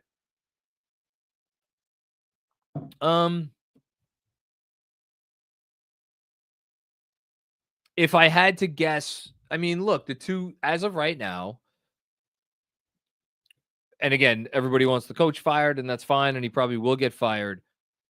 I will just tell you right now, if the Knicks go down in this series the way it looks like they're going to go down, it's not even going to be 2 talking points. The conversation will be Leon Rose made these 2 trades, and neither trade worked out. Mikal Bridges was not the guy they needed him to be. And even though Karl Anthony Towns was actually exactly what you should have thought he was going to be, and he's been better, honestly, than you would have thought that he would be, including with some big performances in the playoffs, you added a defensively challenged big man to your defensively challenged point guard. And it didn't work out. And it's not working out. And then you factor in the Bridges piece that he's been underwhelming, and then that's going to be your offseason Knicks storyline if and when they get eliminated, again, barring some major change. Thank you, JD. Rich McLeod, I'm about ready to never watch this specific group of players again. Awful effort with everything on the line. Game 1 officially lives in infamy now. I don't know. I was it effort? Again, I always feel funny about that word. Did they go out there and they dogged it tonight? No, they didn't dog it. They just, it's too unserious too often. That's all it is. Thanks, Rich. And that's across the board, player and coach. Maxwell Warner, what's going on, Maxwell? I'm pretty sure you're who I was going back and forth with today on maybe in Substack, private chat or email or something. I got back to a lot of people today. But thank you for the very generous contribution, man. I appreciate it. Didn't have it tonight. 17 turnovers and too many missed layups. Oh my God. Maxwell, can we talk about the missed layups? Brunson had one. Mikal had at least one, maybe 2. Bunch of other ones around the basket. In the fourth quarter, I think, especially when the Pacers were fouling like crazy. But yeah, a bunch of miss. It's just, you can't beat this team if you miss those shots. That's the thing. You can't beat them if you miss those shots. But it was still a game down the stretch, one game at a time. I like our chances in game 5. I love the positivity, Maxwell. I need something. It's like water in the desert for me right now, because there's just, it's a lot of not great vibes flowing at the moment. Thank you, Maxwell. Appreciate it. Robert W. Cross, if I never ever see that starting lineup again, it won't be good enough.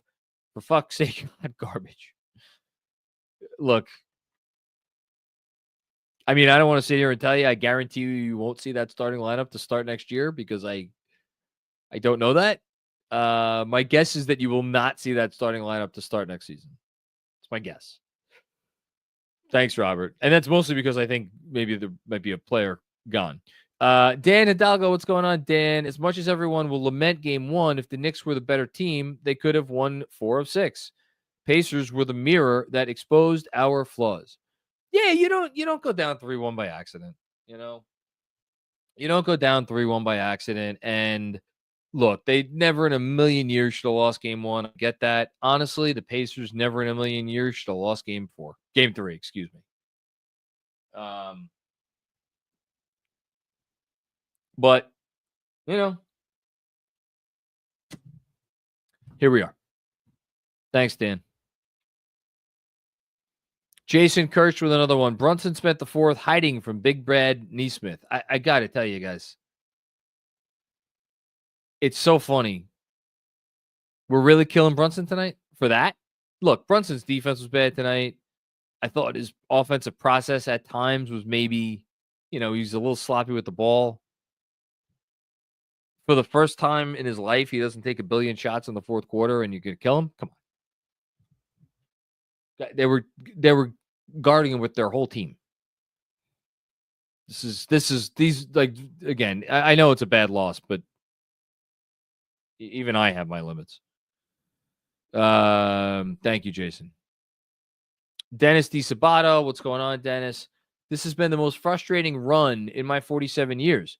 You never know what team you're going to get. No consistent effort game to game. Well, no consistent level of execution from game to game. Yeah, because for all the and people who are not Knicks fans are going to hear, or will not that they're watching this post game, but if they did and they heard you say that, Dennis, they'd be like, "What are these fucking people nuts? This team was ass for the better part of 20 years, and then other periods of time in those 47 years were not good." But that's a misread of what you're saying. Is what you're using the word frustrating.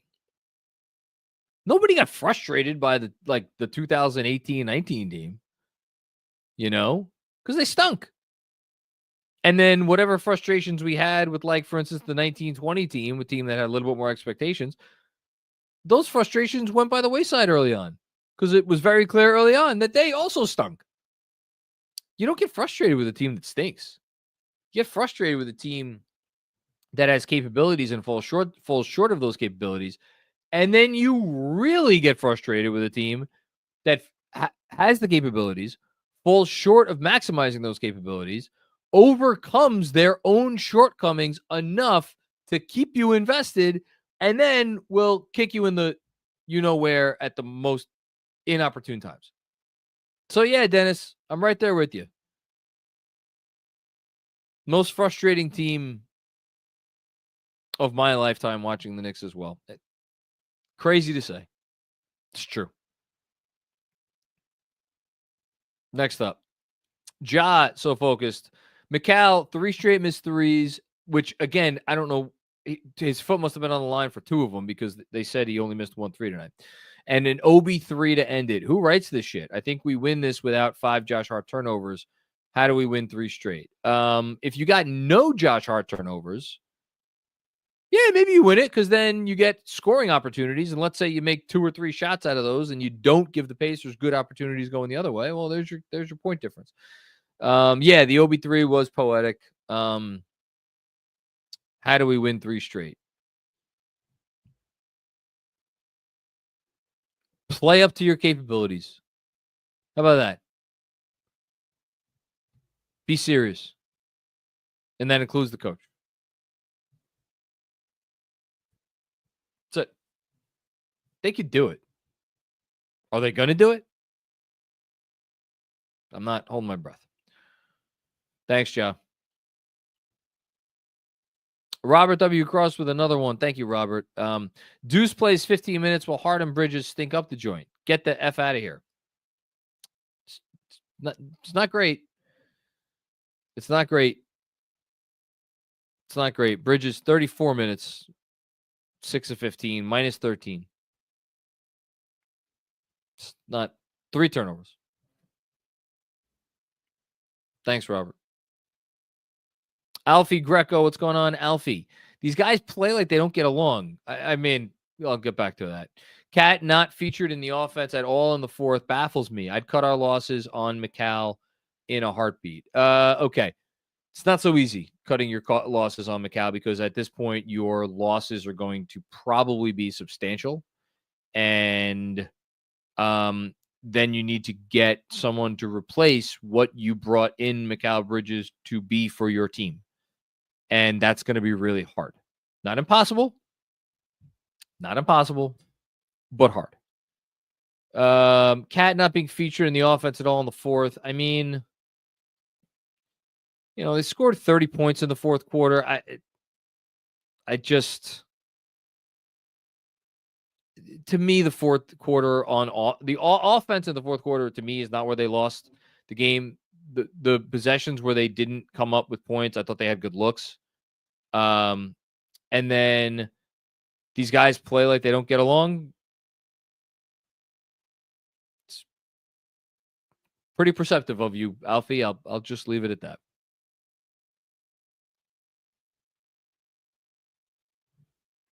Sam Garcia, can't beat this team when you have 17 turnovers. Nope. Neutralized. It neutralized their advantage on the offensive glass. You know, at the end of the day, you took 82 shots, the Pacers took 88. Now, granted, you attempted the Knicks, attempted. I don't play for the Knicks. They attempted 7 more free throws, but even the 7 more free throws, that doesn't make up, you know, the field goal attempt disparity. Like, the Knicks have to take 5 more effectively. So, like, pretend the free throws are pretty much even. They effectively have to take somewhere between 5 and 10 more shots than this Pacer team, I think, to win. And they didn't do that tonight. Thanks, Sam. Andy McCabe, what's going on, Andy? Why not play Deuce? Much better defense versus Hala bitchin'. It's a great question. It's a great question why Deuce hasn't got more run. Is he like a Halliburton stopper? I don't see that, but like, because again, it's who else is in the action. But look, again, the defensive rating. In fact, actually, let me look it up right now because I mentioned it during the game or with I think it was during the game or maybe after the game. But like throughout the playoffs in this series, up and down, Cat's defensive rating with Brunson off the floor has been really good. And that's not a knock on Brunson. That is a knock on how this team was structured. Tonight, Cat on Brunson off.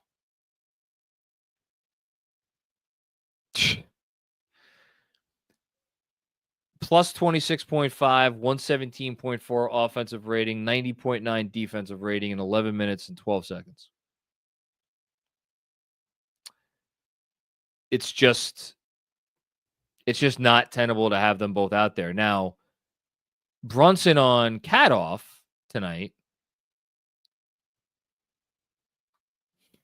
Jesus. 10 minutes and 57 seconds. Oh, my Lord. That's a 157.7 defensive rating, 126.1 offensive rating. That's good. The Knicks in 10 minutes and 57 seconds in which Jalen Brunson, and it's not just Brunson, there's other obvious players on the court, but in which a Brunson-led lineup played without Karl Anthony Towns. The Knicks were outscored 41-29. The numbers say that I don't know how I got onto this. You're asking about Deuce. I think because I was starting to get into like who else is in the pick and roll. Yes. Here, my point is that Towns has held up really well when Brunson hasn't been on the floor. So that goes towards your point. maybe more Deuce with Cat and less Brunson with Cat. Thanks, Andy. Cosmo Payne, what's going on, Cosmo? Is Josh Hart our Marcus Smart? Oh, that absolutely. 100%. And no, I'm not going to say it. Yeah. Yes. Thanks, Cosmo. Hush Sue, this can't be the team for Brunson's contract. I don't think it's the team you'll see next year. I think there will be a significant change of some kind this summer. Thanks, Hush. Uptown Hoodie. Downright ugly basketball. Should have fed Cat more. I mean, did Cat take enough shots? I watching in the moment, I mean, Cat took 15 shots. You know, Brunson 19, Cat 15, OG 16, Bridges 15. Hart 5.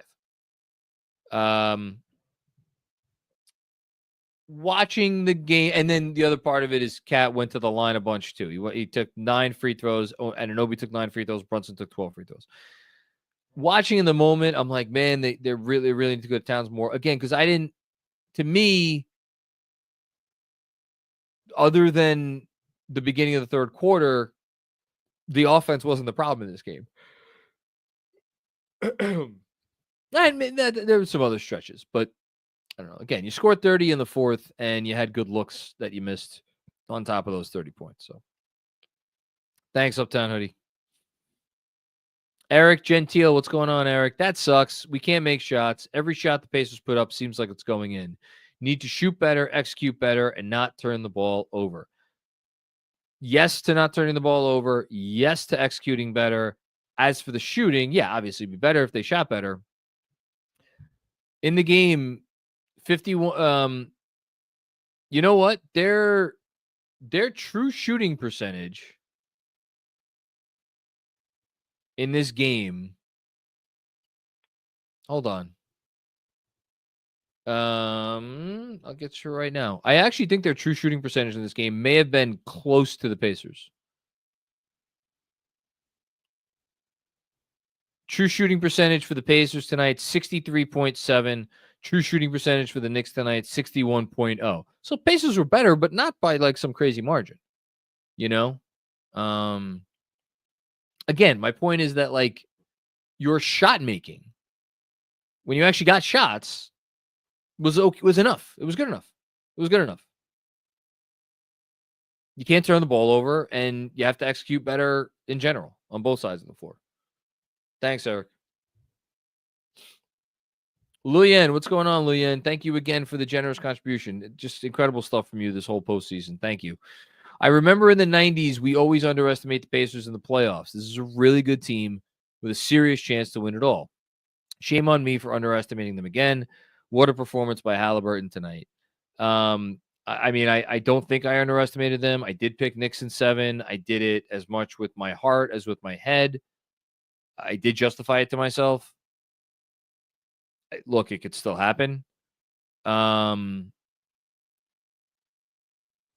not. I can't. I always had a ton of respect for this team. And look, there are people who are going to be like, that's silly. The Pacers aren't winning this series 3-1. The Knicks are losing this series 1-3. It's what the Knicks aren't doing. That is the reason they're losing the series 3-1. Which, you know, it's not. But if you give a team opportunities, they have to take advantage, and the Pacers have taken advantage. Thanks, Liam.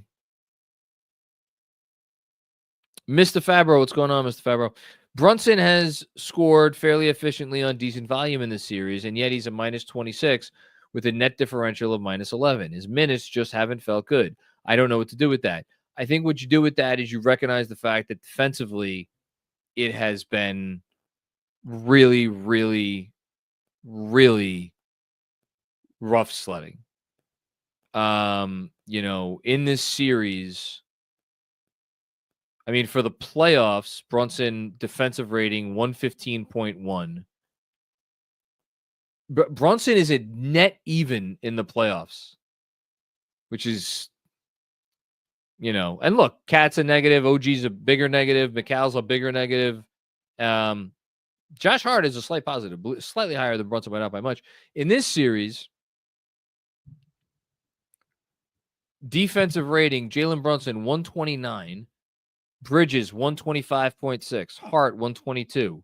Mitch, 121.3. Cat, 119.0. OG, 118.7. Deuce, 112.3. And then DeLon Wright and Shaman are very good. The numbers, though, to really look, though, at, which I think are very revealing, are the off-court numbers. Now,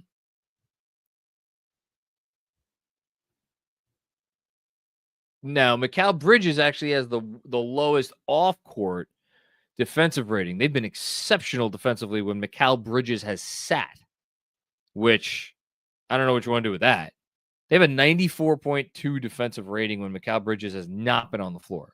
Jalen Brunson not on the floor. 98.5 defensive, or 98.3 defensive rating. And then there is a massive jump to Josh Hart. Josh Hart off the floor, 115.5 defensive rating, and then it just goes up from there. So the numbers say that Bridges and Brunson have been by far the biggest issues defensively in this series. Now, their minutes, are their minutes matched up a lot? Like, I could sit here and I could look up, but it's such a small sample size because Bridges has only sat for 34 minutes in the whole series. So, I don't know. Thanks, Mr. Fabro. Rich McLeod with another one. Hard to get on any one individual, and I love the guy, but really disappointed. This is how Jalen Brunson backed up his worst playoff performance. I am not going to get on Jalen tonight. I know I just spouted those defensive numbers. I did not think this was a good defensive game from Jalen Brunson. I thought it was a good enough defensive game from Jalen Brunson. Like, they were capable of winning a version of this game where Jalen Brunson played the level of defense that he played. And I think they were certainly capable of winning a version of this game where Jalen Brunson played the offensive game that he played. I think there were enough other issues at play that required Jalen Brunson to go from being just very good or good to very good. And he needed to elevate to superhuman. So I'm not going to sit here and I'm not going to kill Jalen for tonight. Thanks, Rich. Not when Josh Hart and Mikal Bridges went out there and did what they did. And the coach made the decisions that he made. Alfie with another one. I don't care what the numbers are. Bad Brunson series, in my opinion. It has not been a great Brunson series. Has it been an okay Brunson series? I would say it's been okay to good. And I think if you're going to mark it as less than okay, there has to be at least as much blame on the structure of the roster as anything Brunson has done individually. Thanks, Alfie. Anthony Sixto, what's going on, Anthony? Counted at least 22 points as a direct result of a bad Hart turnover, bad foul, direct defensive lapse. Love Hart, other issues, but this game is largely on him. The worst game I've seen from him. I think that's incredibly fair. I'm going to trust your accounting, Anthony, because it felt like that watching. Was this the worst game from Josh Hart? It's up there, given the spot, given the stakes. I think you phrased it perfectly. There were other issues tonight, but he feels the most responsible, and that's why the coach is going to get killed, because he played Josh Hart all the minutes he played him. You know? Thank you, Anthony. Riyad Raheem. Mathurin had 11 free throw attempts, and the refs weren't a problem. I'm assuming you're being sarcastic and you're saying the refs were a problem because Ben Mathurin had 11 free throw attempts. Me watching, I didn't have a huge issue with the reffing other than a couple of plays here and there. I'm not blaming. I'm sure as shit not blaming the refs for the loss. Thanks, Riyadh. Andy McCabe.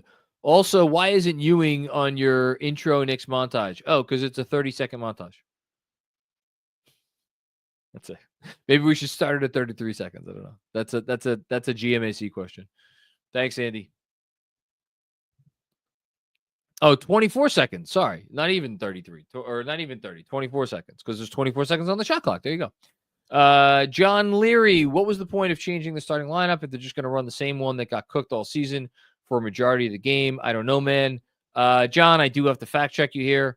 The starting lineup that got cooked all season was a positive in the last game in a very short stint of time. They only played 33 minutes together in the last game. And in this game, again, they played together for 9 minutes and 28 seconds, and they outscored the Pacers by 5. So gotta fact check you there, bud. Thanks, John. And again, 10 minutes or 9 minutes. So you didn't play him a ton.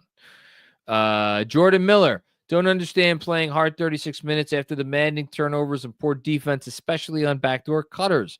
Dude should get more than 15 minutes. Yeah, it's been the theme of the night, and it should be the theme of the night. It is the most glaring issue because it ties in so much. It ties in some poor defensive stuff from Hart. It ties in some poor decision-making from Hart with the turnovers that led to the fast break opportunities and the fast break points. And to say nothing of the fact that you did not have get a great offensive game, or really, all of the Josh Hart stuff that, leads to wins. What'd you get tonight? You got 4 offensive rebounds. Okay. A couple of those in the fourth quarter. They were important. Just not good enough. Thanks, Jordan. Frank Miranda. What's up, Mac? It's your boy Frank from Patreon. I can live with the results of my coach trying everything in his tool bag, and if it doesn't work, cool. Running the same crack that doesn't work in the Eastern Conference Finals is fireable, period. He has to go. I mean, at this rate, you're not gonna have to beg for that result, I don't think, Frank. If it goes the way it looks like it's going, I would again just be surprised if the coach was back. Thank you, Frank, very much. I mean, look, is he trying stuff? He is trying stuff. Is he trying enough stuff? Is he diverting from some of the tried and true stuff enough? Would not seem like it right now. Thanks, Frank. Jason, what's going on, Jason? How you doing, man? I'm officially done with this team and coach. They beat themselves and have been doing it all year. No chemistry or game plan on both sides of the ball. It's tough to say they have chemistry. Or at the very least, it's tough to say that the most important pieces have chemistry. The other stat that I cited in today's newsletter is how of the 75. Yeah, this was going into tonight. Of the 75 most used 3-man combinations in the playoffs, the trio of OG Anunoby, Mikal Bridges, and Josh Hart, Wingstop, had the worst net rating of that group. Tonight, let's see. Who knows? Maybe they're good tonight. Tonight, OG Anunoby, tonight they were actually okay. Tonight, Anunoby, Hart, and Bridges actually played 14 minutes together, 14 minutes, 11 seconds. Actually outscored the Pacers by 3, 41-38. But, gave up 38 points in 14 minutes and 11 seconds. That's not very Wingstoppy, is it? 122.6 defensive rating. Not terrible, but not very wing-stoppy. Not so much. What was the worst trio tonight? The worst trio tonight, Brunson, Robinson, and Bridges. Minus 17 in 16 minutes and 31 seconds. My Lord, give up 57 points in 16 minutes and 31 seconds. Oof. Okay. Thank you, Jason. Hayden Freed, maybe the lack of hype helps them for their home game. I don't know. Thursday's going to tell us a lot. I really do. I mean that. I think Thursday's going to tell us a lot. If these guys really are sick of each other and just like want to get to the summer vacation, I think we'll see that. I don't think that's what we'll see, but I don't think they'll be able to hide it if that's the case. Thank you, Aiden. Danny McDonald, I hate this team. They don't deserve us. That's a little bit strong. You know, it's been a frustrating team. I don't hate them. I do.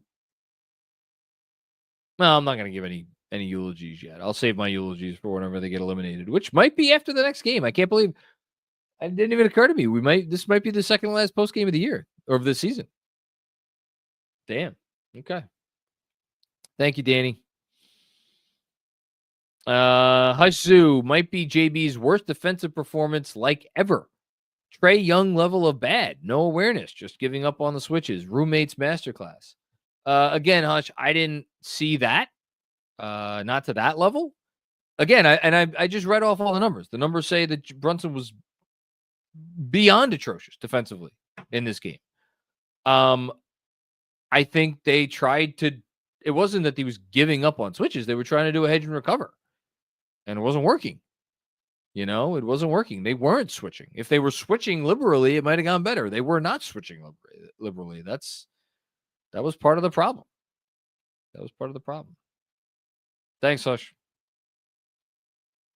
Dom Cappuccini. What's going on, Dom? I'm sorry tonight. Sucked. I felt confident before game 1 that New York could win in 6 or even 5. After game 1, I felt broken and was unsure if they could win the series. Down 3-1, I don't care about being the 14th team right now.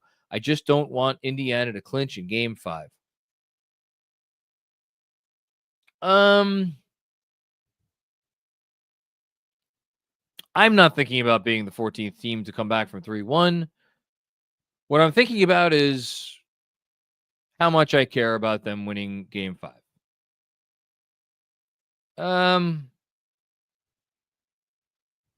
This season has exhausted me. And I know if you've been watching some of the post games recently, you're probably like, well, Matt, that's more just a result of what's been going on in my life this week. And like, yeah, it's been a rough week.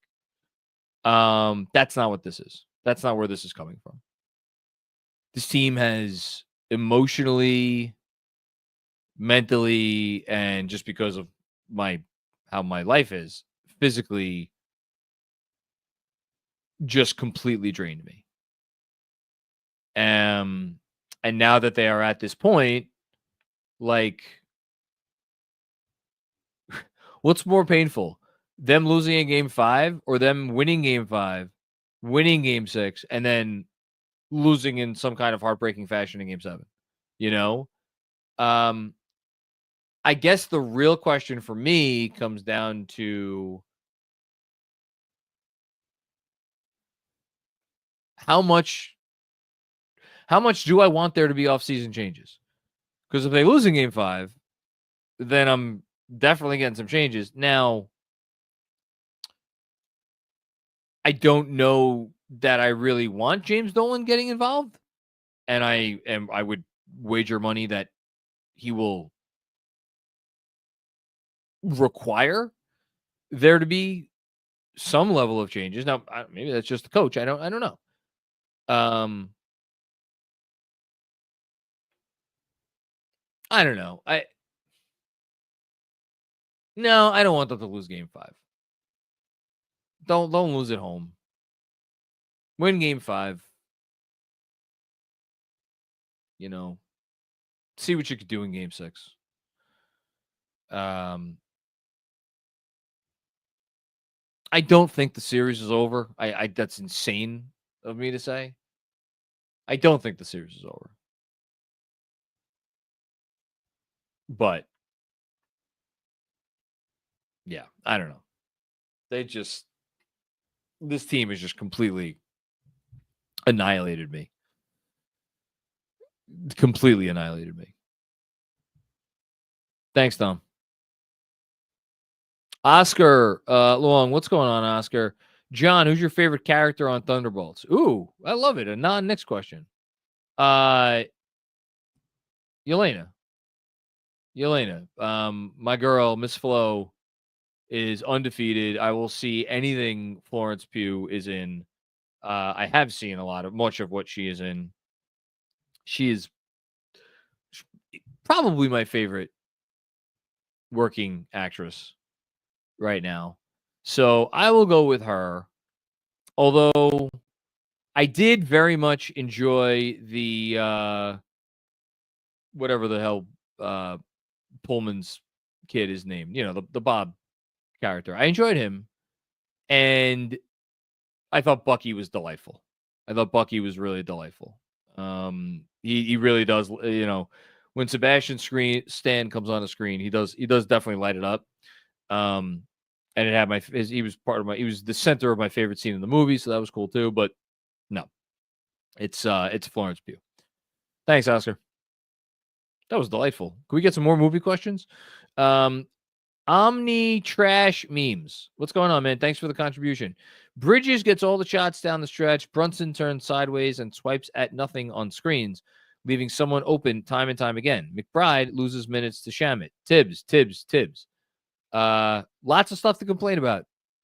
I mean, the Shamet coming in at the end over McBride. By that point, I didn't really care, but it's fair. It's all fair tonight. Jason with another one. No, this is the same one. So we got a repeat there. Where are we going? Okay, the Raving Rover. What's going on, Raving Rover? Clutch player of the year doesn't take a single shot in clutch time. This coach treats the regular season like the playoffs, and the playoffs as time for experimentation. Tibbs isn't the coach for this roster construction. Yeah, I mean, I think that's fair to say. I think the better question is, where is the coach that is going to be able to figure out this roster construction? Where is the coach? Find me the coach that is going to be able to take Karl Anthony Towns and Jalen Brunson and make a workable defense against an offense of this caliber. Where's that coach? Unless the coach's solution is, I'm just never going to play these two players together, which is tough to do when they're making next year what's going to be $100 million combined, and they are both very important parts of your offense. So, now doesn't mean there aren't coaches out there who could get more out of this roster.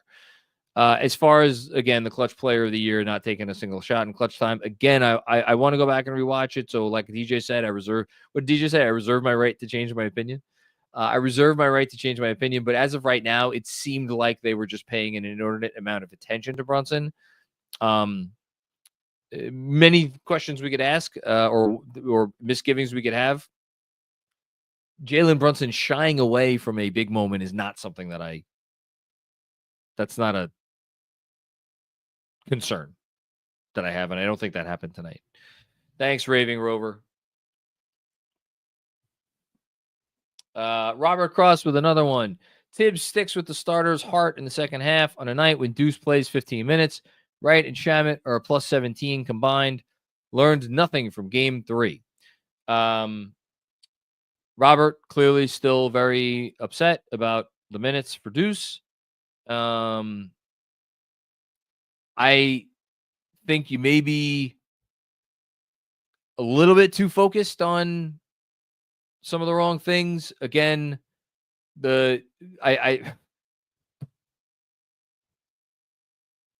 so let's examine it again. In the fourth quarter, which is when you got some minutes with the starters, the Knicks outscored the Pacers. Overall, the original starters with heart outscored the Pacers in this game. The problem was the beginning of the third quarter, which was not the starters with heart. It was the starters with Mitch, the actual starters in this game. That's where they lost the game. They stunk. Totally stunk. And then you went away from it, and he didn't go back to Mitch in the game. Now, should he have gone back to Mitch over Cat? Maybe. That would be, to me, that would be the bigger criticism that I would have, because then at least you give yourself more of a chance defensively. He didn't do that. Or maybe you go away from JB. I mean, maybe sit JB more. I don't know. It's just all of these things that we're talking about here, all of these issues that we're talking about here. There is a larger roster construction thing here that is a massive part of this conversation, even if tonight you could pinpoint certain things and certain issues. The coach didn't do a good job tonight. Did not do a good job at all. We can leave it at that. As I'm going to go shut off my fan, and I'll be back in 0.2 seconds. Oh. Really have to get that remote working again. Thank you, Robert. JD, big gulp. I'm slightly concerned about the long-term influence of Jalen on this franchise. Feels like Tom and Josh don't go anywhere as long as he approves. We'll find out. We'll find out this summer. Thanks, JD. I don't know what else. But I have zero concerns about Jalen Brunson's influence on this franchise. Puerto Rock 78. The fact that TNT is letting Reggie broadcast these games is blasphemous. Him and Stan Van Gundy are here being Pacer cheerleaders. Oh my God, show professionalism. There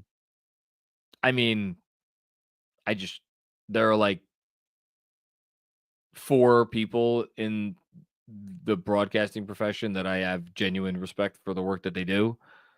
I don't care, because I don't listen to any of it. I don't pay attention to it. But I understand your frustration, and totally fair. Totally fair. I can't get worked up about it. Christian Mitchell, what's going on, Christian? How ironic that Obi is the one who places the last nail in Tibbs' coffin. Maybe.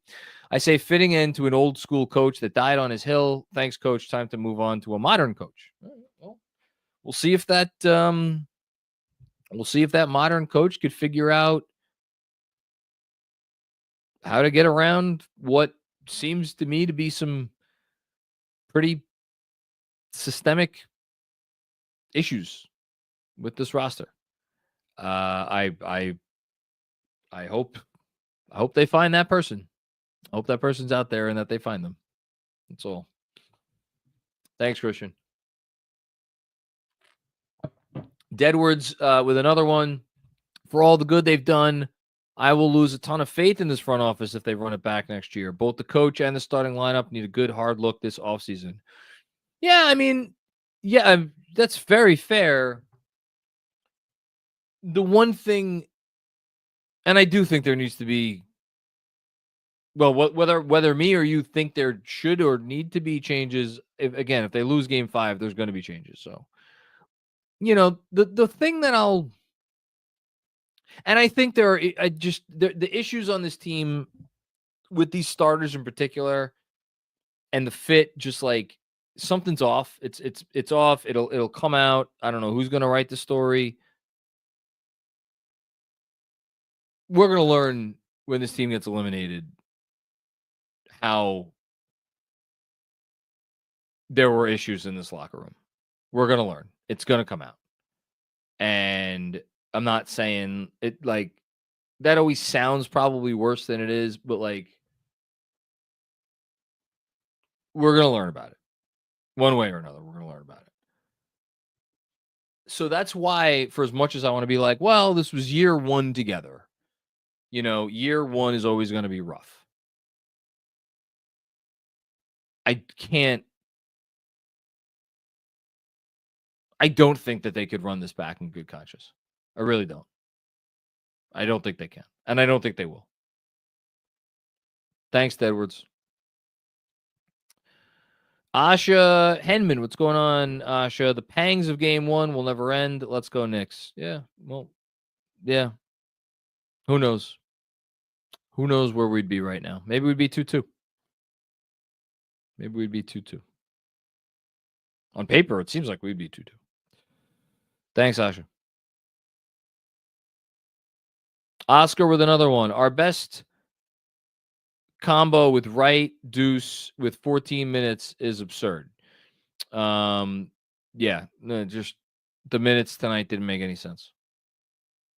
Didn't make any sense. Thanks, Oscar.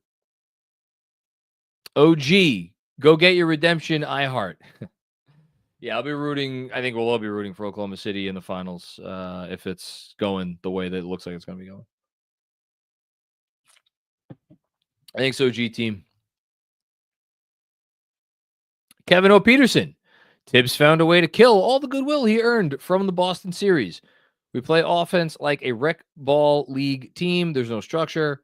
Shout out to Cat for bailing Tibbs out in game 3. Well, again, I'm not going to sit here and defend the coach. Not going to sit here and say the coach needs to be back. Not going to say the coach has played a great or has coached a great series. Not going to say any of that. I would just caution anybody who thinks that changing the coach is going to fix the problems on this team and with this roster. I would strongly caution against believing that, because I suspect you will be sorely disappointed. But we'll see. Thank you, Kevin. David Crockett, what's going on, David? One area the Tibbs haters are entirely correct. You work on defense lineup variety in January and February so you could play with anticipation in May and June. We're playing with uncertainty because we are uncertain. That is incredibly valid. Playing lineups you've never played before, like especially with Mitch, with the starters, when Mitch in place of Hart with the starters had not really played a lot at all. Now, granted, you had Mitch for 17 games, so you couldn't, that wasn't an option in January and February, but your point is still well taken, David. And more to the point, the uncertainty surrounding switching. Like, they switched effectively against Boston because Boston is an easier team to switch against. Now, if you had, let's say, experimented with a lot more switching in January, February, March, whatever, would it make a difference against this Pacer team that is so unique and has an offense that is so unlike anything else you will see in the NBA? Maybe, maybe not. But we don't know. We don't know because they didn't experiment. And we don't know what the answer is. So yeah, from that perspective, at least some validity there, and that's it. Zeke Smith, what's going on, Zeke? I've been pro Tibbs for 5 years, greatest run since the 90s, and I'm forever grateful, but a change is coming. Who is the top option? Taylor Jenkins, Malone, Bud, Bryant, no slam dunk choice, in my opinion. Yeah, that's part of the problem. There isn't a slam dunk choice. I mean, I know there's going to be a lot of people who want to see Johnny Bryant be brought back to be the head coach. Maybe that happens. I don't know. Again, my favorite thing that I think Benji Ridholtz has said all year when somebody first suggested replacing Tibbs with Mike Malone, you don't fire Tom Thibodeau to hire Tom Thibodeau. Taylor Jenkins, interesting name. We'll see. I would not go with a Coach Bud. I wouldn't do that. If it were me, I would find I mean, it's a risk, but I'd probably go with a hot young, I mean, not even necessarily young, but like an assistant that comes with some real chops, some real, because I think if you're going to fire Tibbs, like go for something that's really different, and see what you could get out of this group or whatever group you end up with next year. Thanks, Zeke. Hayden Freed, what is Tibbs' advantage? Nobody gets their team more prepared. 43 in the first quarter. Huge second half run to open. Yeah, I said this before. How are you prepared if you're playing guys who've never played? It's extraordinarily fair, Hayden. It's extraordinarily fair. A lot of the reasons that people like me have defended Tibbs for years have gone by the wayside in this series. Just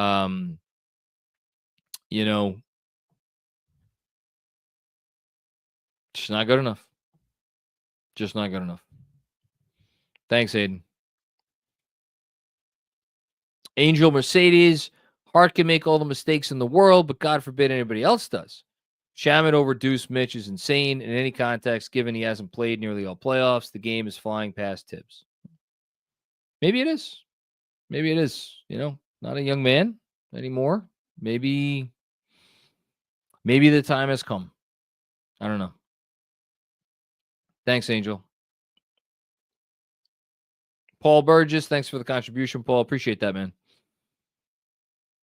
Adam Bennett, do you think Deuce would do a better job on Halliburton than Bridges? I don't understand why he only played 15 minutes. Again, I do want to point out, this was not a great Deuce game, to be clear. But good things do seem to happen when Deuce is on the court. But he was a minus 14 in his 15 minutes. So, I don't know what you do with all that. Would Deuce do a better job on Halliburton? Probably. I mean, couldn't have done worse. Bridges just certainly didn't slow him down. A couple of maybe nice possessions, but I mean, you made Tyrese Halliburton look like the best player in the NBA tonight. That's not what you got traded for to do that. Thanks, Adam. Robert W. Cross, what's going on? Robert, want to talk about space? How about playing Deuce and going 5 out for once? How about that? Could have used it. Don't think the Knicks offense is why they lost the game, but Deuce gives you other benefits too on the other end of the floor. So, yeah. Thanks, Robert. Jason, playing Hart 36 and McBride 15 is ridiculous. You're joining the chorus. Everybody agrees. Everybody agrees, which, of course, if everybody agrees about something, obviously means they're right. So that's how things work. Thank you, Jason. Had says, what's going on? Had says, I've been a big Tibbs guy. Too many times teams with worse rosters play a better brand of basketball than us. We aren't good enough. I mean, I don't know. It's sure. It is amazing the 180 that has happened in 4 games. I don't know that there were too many complaints about the brand of basketball the Knicks were playing after the Boston series. But then again, look, even in that series, terrible game 3, terrible game 5, terrible first 3 quarters of game 1. Well, 2.5 quarters of game 1. Terrible first 3 quarters of game 2. So I don't know. Thanks, Had says. Adam Bendit, Josh Hart's first half turnovers just killed us. Yeah, he was really bad. He was really bad. Thanks, Adam. Nick Head, what's going on, Nick Head? I just don't get it, man. They could come out and win by 40 or lose by 40 to any team, and neither would be a surprise. Something's got to change. Yeah, I mean, the interesting thing for me there, the one part of Tibbs' reputation that I think has been well earned, very well earned, is that you know what you're going to get. You know what you're going to get from a Thibodeau team. It's always been the reputation, even more than like the best prepared stuff, but that too. But you know what you're going to get, and they're going to be well prepared. This team often looks maybe not unprepared, but like not. I mean, you would not say that they are incredibly well prepared watching them, and you never know what you're going to get. So, you know, why is that? I mean, we know who's going to get the blame for it. It's just interesting to me that those have been two tenets of this coach for his entire career, and now all of a sudden, neither is true. So, why? You know, why? Did he lose his fastball? Does he? I don't. Did he figure out how to coach? I don't know. It's just not the right roster for him. I don't know. I don't know what it is, but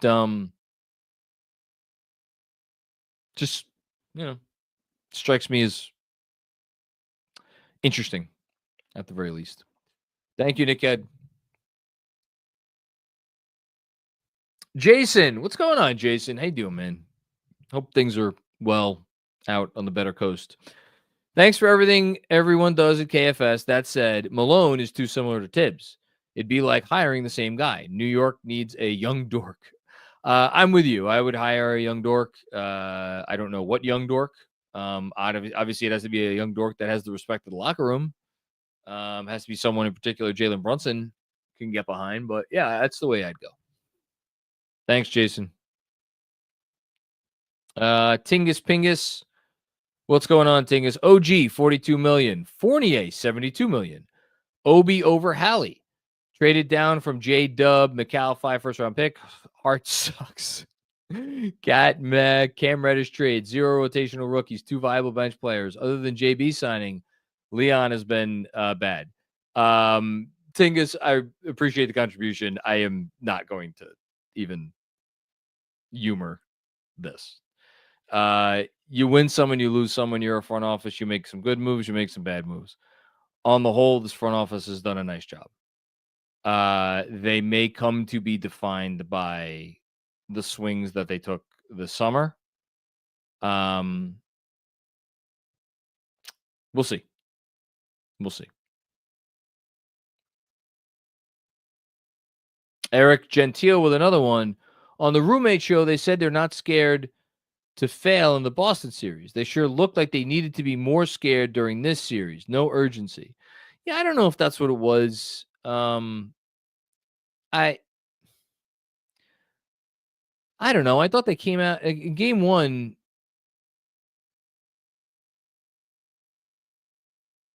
I don't know. I don't know what that was it. I just, again, you're down 2-1 and you like battled so hard in the first half, and then you came out in the third quarter like you didn't give a shit. Like that, again, like that beginning, that third quarter, I know everybody's pointing to all kinds of other stuff from this game, and I get it. I totally get it. For me, everything that is wrong with this team and has been wrong with this team for the entire season can be summed up in watching how they came out in the first 3-4 minutes of the third quarter. That to me, that right there, that's the like, how do you not, as a group of guys, I don't care what personal bullshit is going on, what misgivings you have with each other, who has issues with who and how they play and, what they are or aren't willing to lay on the line, how you are in the Eastern Conference Finals and you come out like that to start a second half. It's just mind-boggling stuff.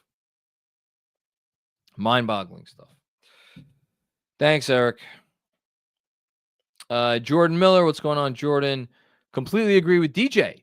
This wasn't the matchup to start the double big lineup, but also but this is also what happens when you don't experiment during the season. Yeah, you get in a bad spot. And look, roster limitations, the whole thing. Feels like there are better answers that could have been found, and those answers have not been found thus far. Thank you, Jordan. Brando, what's going on, Brando? Why is Josh Hart immune to being benched?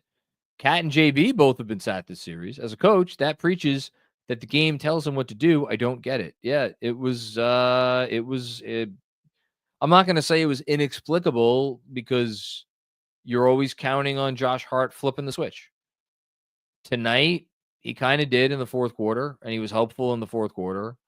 But it was just a lot of bad in the first half and a lot of bad in the third quarter, and that cost you. It cost you a lot, despite the fact that they were up, with a couple minutes to go in the first half, but still. Thanks, Brando. Rick F. What's going on, Rick? What drives me crazy is the obvious moves that don't get made. Wright was phenomenal on Halliburton. Hart was a disaster. JB and Towns get torched together. Yeah, a lot of seemingly obvious stuff, decisions, the whole thing. And then there's bigger picture stuff too, like people have been talking about. Thanks, Rick, excuse me. No thanks to the refs. Hush Zoo, what's going on, Hush? Again, thank you for the generosity here. Unless a miracle happens in 7, I just want a new coach, man. I'm tired of these 20-team assist games. Tired of read and react. Tibbs is good, and I'm grateful for what he does, but I want to see more. I think you're vocalizing what just a lot of people feel right now. Is a lot of people are just, they are sick and tired of this team, and they just, like, the coach is the easiest thing to change. It's very easy to look at specific things in these individual games and say, this should have been better, that should have been better, this should have been better, this didn't work out, that didn't work out, this other thing didn't work out. And it's just a really easy thing to latch onto. I've said before and I'll say again, if I thought that firing the coach and hiring a new coach was going to be the be-all, end-all of this team, my Lord. Well, I would pay anything. I would pay anything to believe that. I really would. I would pay anything to believe that. I think there's some other stuff going on here. And again, what's maddening is it is all self-inflicted. That's the beginning of that third quarter. If that is not self-inflicted, what is? What is? The freaking mindless turnovers. It's crazy. Crazy stuff. Thanks, Hush.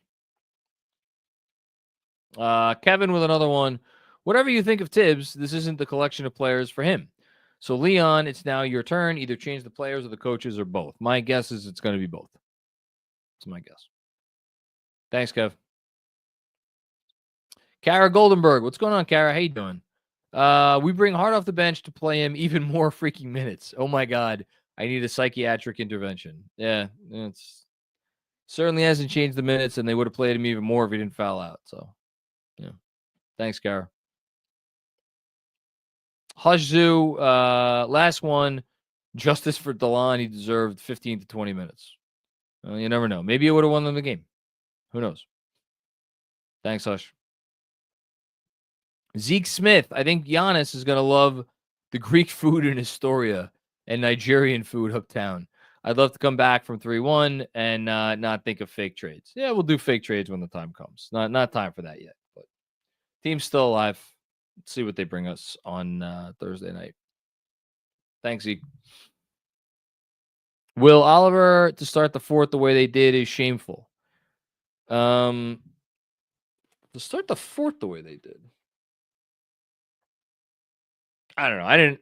To me, the shameful was how they started the third. I don't think they started the fourth great. Wasn't good. My much bigger issue was how they started the third. But that's me.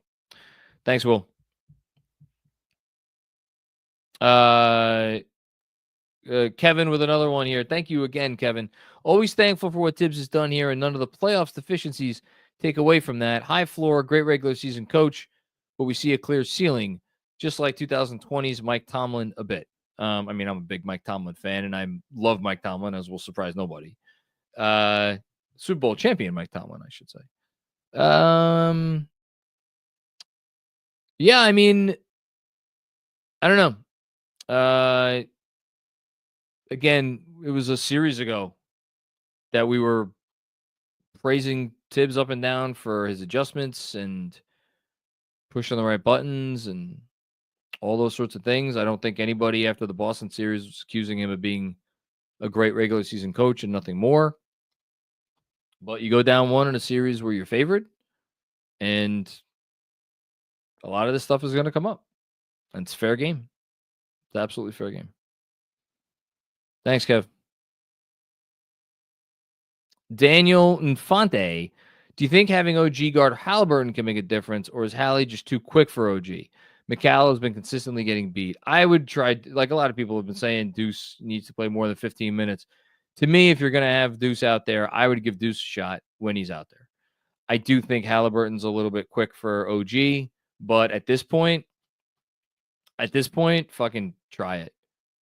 Try it. The only problem there is if you do have OG on Hallie, then, well, I guess if you stick with the double big, you could do, you're doing this. I mean, you're already putting Mitch on Siakam or Mitch on Turner and Cat on whatever. Like, you're guarding their two big guys with your two big guys. So you do it. I mean, shit, it's worth a shot at this point. You're down 3-1. It's worth a shot. Thank you, Daniel. ML Nair, what's going on, ML? The new lineup isn't working, putting the Knicks in a hole in both the first and third quarters. The Nova guys had 11 turnovers, which is in character of them. I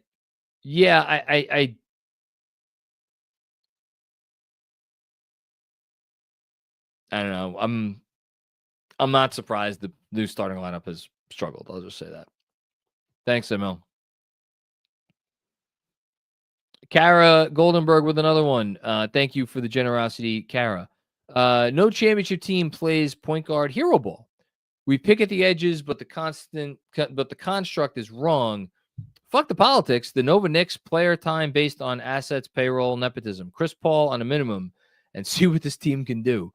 Well, that would be one way to go. I don't know that a team with championship aspirations wants to be banking their those aspirations on a 40-year-old point guard, even if he is one of the greatest point guards of all time. I think what you're talking about is more just leaning into, trying to just have more of an offensive flow, much like the Pacers do. I don't know if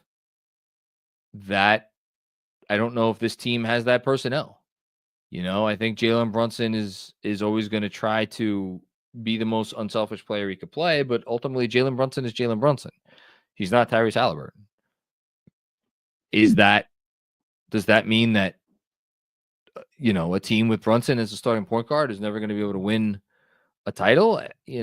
I don't believe that. I think that he can be the best player on a title winning team. I don't think this is the roster to do that. My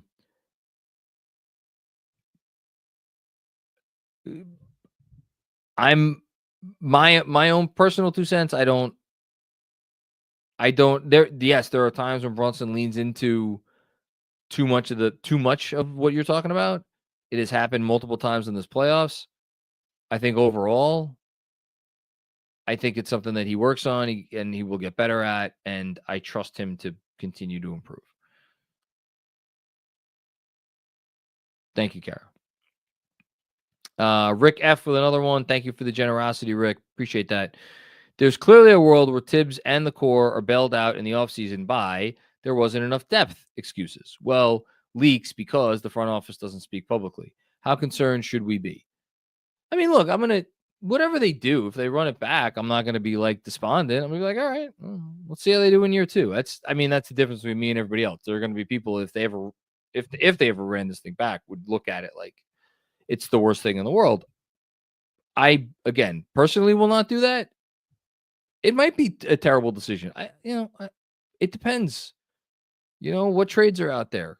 What other coaches potentially are out there? Like, you could have the viewpoint like, it doesn't matter who's out there. Just fire him and hire anybody else. All right, maybe. I would not take that view, even if I do think they might need to change. Probably do need to change. What do I think? Do I think that if they lose this series that they will? No, I don't think they'll all be back. I think there's going to be changes. And I think it's going to be from on high. Regardless of what Leon Rose does or does not want, like, they lose this series, Dolan's going to get involved. He just is. Whether you want him to or not. Thanks, Rick. Emil Boumansour. Should be 2-2. Can't give them that game 1 victory. It changed the tone and the trajectory of the series. We're just watching their demise. I mean, for me, the series was lost after game 1, and I've never really diverted from that opinion. So I'm not going to disagree with that. Thanks, Emil. It should be 2-2. Should be 2-2. Jessica Elsner. What a bummer, man. Bummer. Yep. It's a real letdown. It's a letdown for all of us, and it just sucks because everything was really good. And again, the thing, you wish you could just lose games and just be like, yeah, you know what? They played well. Coach made the right decisions. They just lost to a better team that was at a better night or whatever. It's never that. It's never that with this team. It just isn't. Thanks, Jess. PZ does it. What's going on? Y'all are being too hard on these Knicks players. They are a great team and had a great run. The Pacers are just better. Boom, baby. Pacers in 5. Maybe. I don't know. Are we? I think the Knicks are a very good team. I would not call them a great team. I would not even necessarily call this a great run. I don't think you could call something a great run when you lose a series that you were favored to win, even if you won a series you were favored to lose. Pacers are the better team without question. That goes without saying. Now, there's a lot of reasons why that is the case. That, again, self-inflicted wounds. Coach, players, everything. But Pacers, like, in terms of what a team really is, what it means to be a team in the NBA, clearly the Pacers are better. Thanks, PZ. Maggie asks, what's going on, Maggie? Neither Cat nor Bridges are pieces of the puzzle, and they literally gave away years of assets, accumulated 3 years of suffering for the two of them. I mean, right now it's not looking great, and that's the big picture. You went right to the big picture. That's the big picture. And the Bridges piece is especially frustrating because you thought that maybe you were looking okay on that front after the Boston series, and it's not looking great right now. Thanks, Maggie.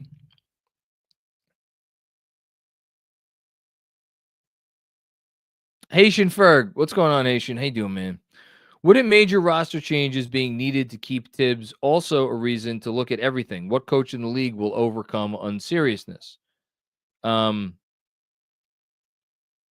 just again, I don't want to repeat myself a whole bunch of times. I don't think that this mix of players is the right mix. I think there is something off about this mix of players. I think there is something off about this mix of personalities as far as how these players go about approaching games, approaching their craft. And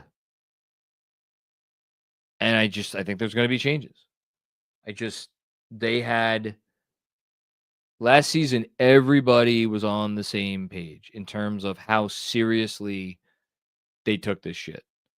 You know, everybody took it like life or death. You know, Hartenstein, DiVincenzo, even Randall.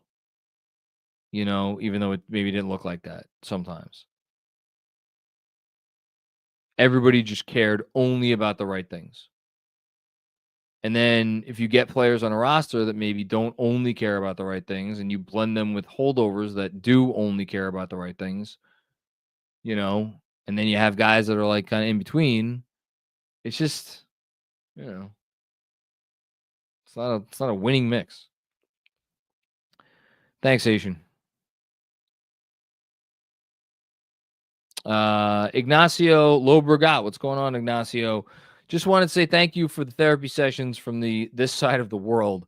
The light is getting dim, but it's still on, one game at a time. Let's go Knicks. Well, thank you very much, although I don't know how much any of what I'm saying is helping tonight.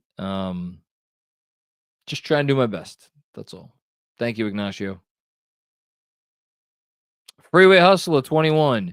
Tibbs says he chose Shaman over Deuce because of size. When foolishness becomes stupidity. I mean, listen, it's your own fault for paying attention to anything Tibbs says in a press conference. But to each their own. Haitian Ferg, how much of guys not getting along falls on Cap? I mean, Brunson has a very specific approach to the game. He just cares. He only cares about winning. He wants to do anything to win. And I wonder how he deals with, let's say there's a player who, you know, cares about winning, but maybe winning isn't everything to them. Like, how does Brunson deal with that as the captain? I don't know.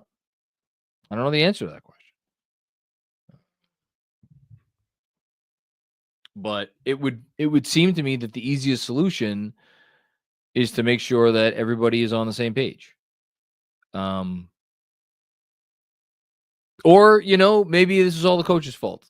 And he just doesn't know how to put players in positions to succeed. And, you know, between that and, you know, playing Josh Hart 36 minutes and Deuce McBride 15 minutes, that's what the problems are. You know, I don't know. We'll find that eventually, I guess. Thanks, Asian. El Coriano 11. What's going on, El Coriano? Not too long ago, you coveted Embiid and thought Paul George was a perfect fit for this team. Imagine if Rose went all in on those two, Knicks in 7. Yeah, no, that was a mistake by me, man. That was a mistake. But I didn't want Embiid after last year, in fairness. But I did covet him for many years. It's my bad. Thanks, El Coriano. Reese Anderson, fire Tibbs, hire Mark Jackson. See about Giannis and Booker. Hey, Reese has it figured out. There we go. Thanks, Reese. The front office should hire you. I would trade. Here's another one from Reese. I would trade Bridges, OG, and Hart for the right player. F the Nova Knicks. I mean, we'll see if that player is out there this summer. I don't know. Find out.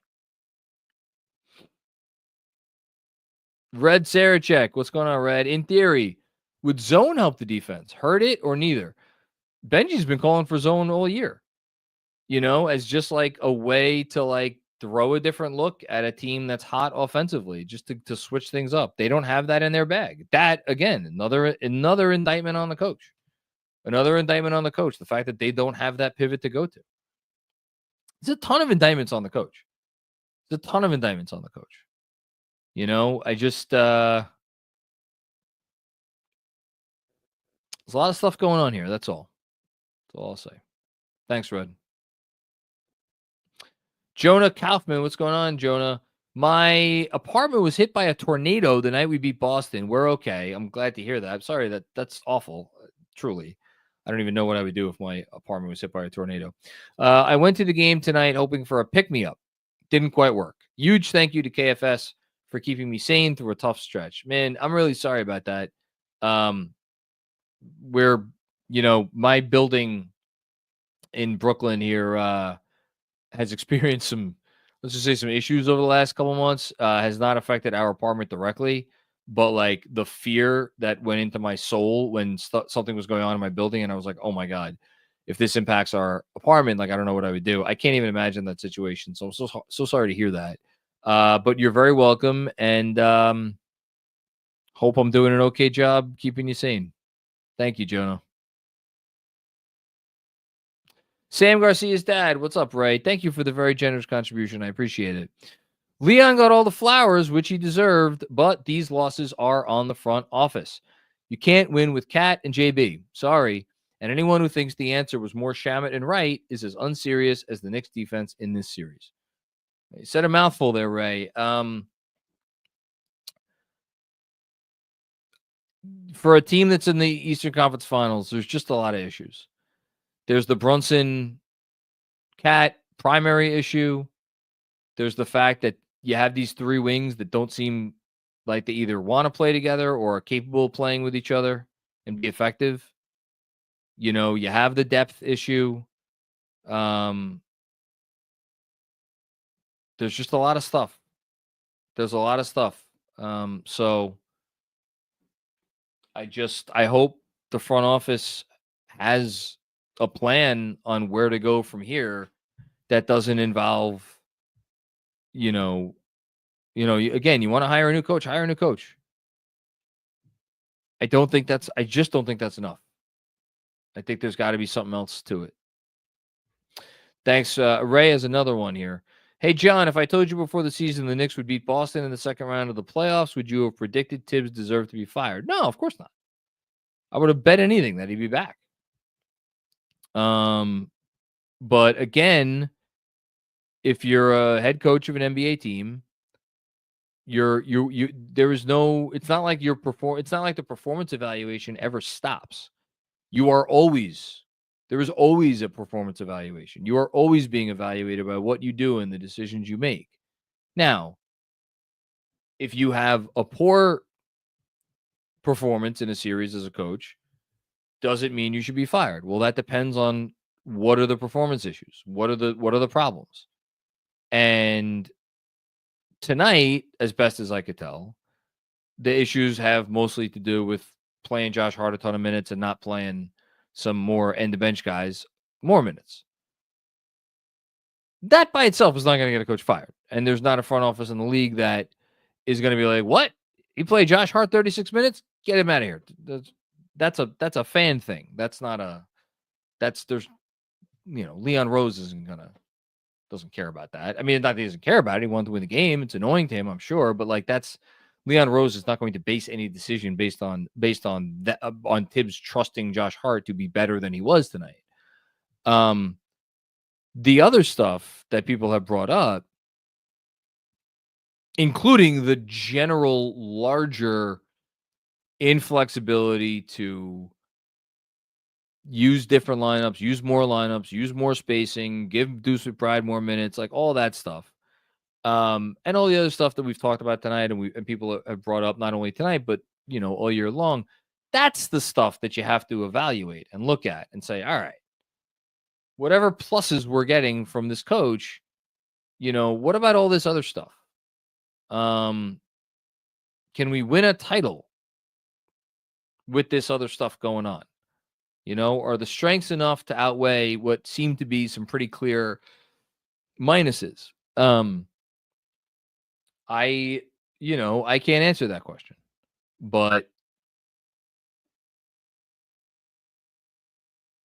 I don't know. I don't know which way they're going to turn.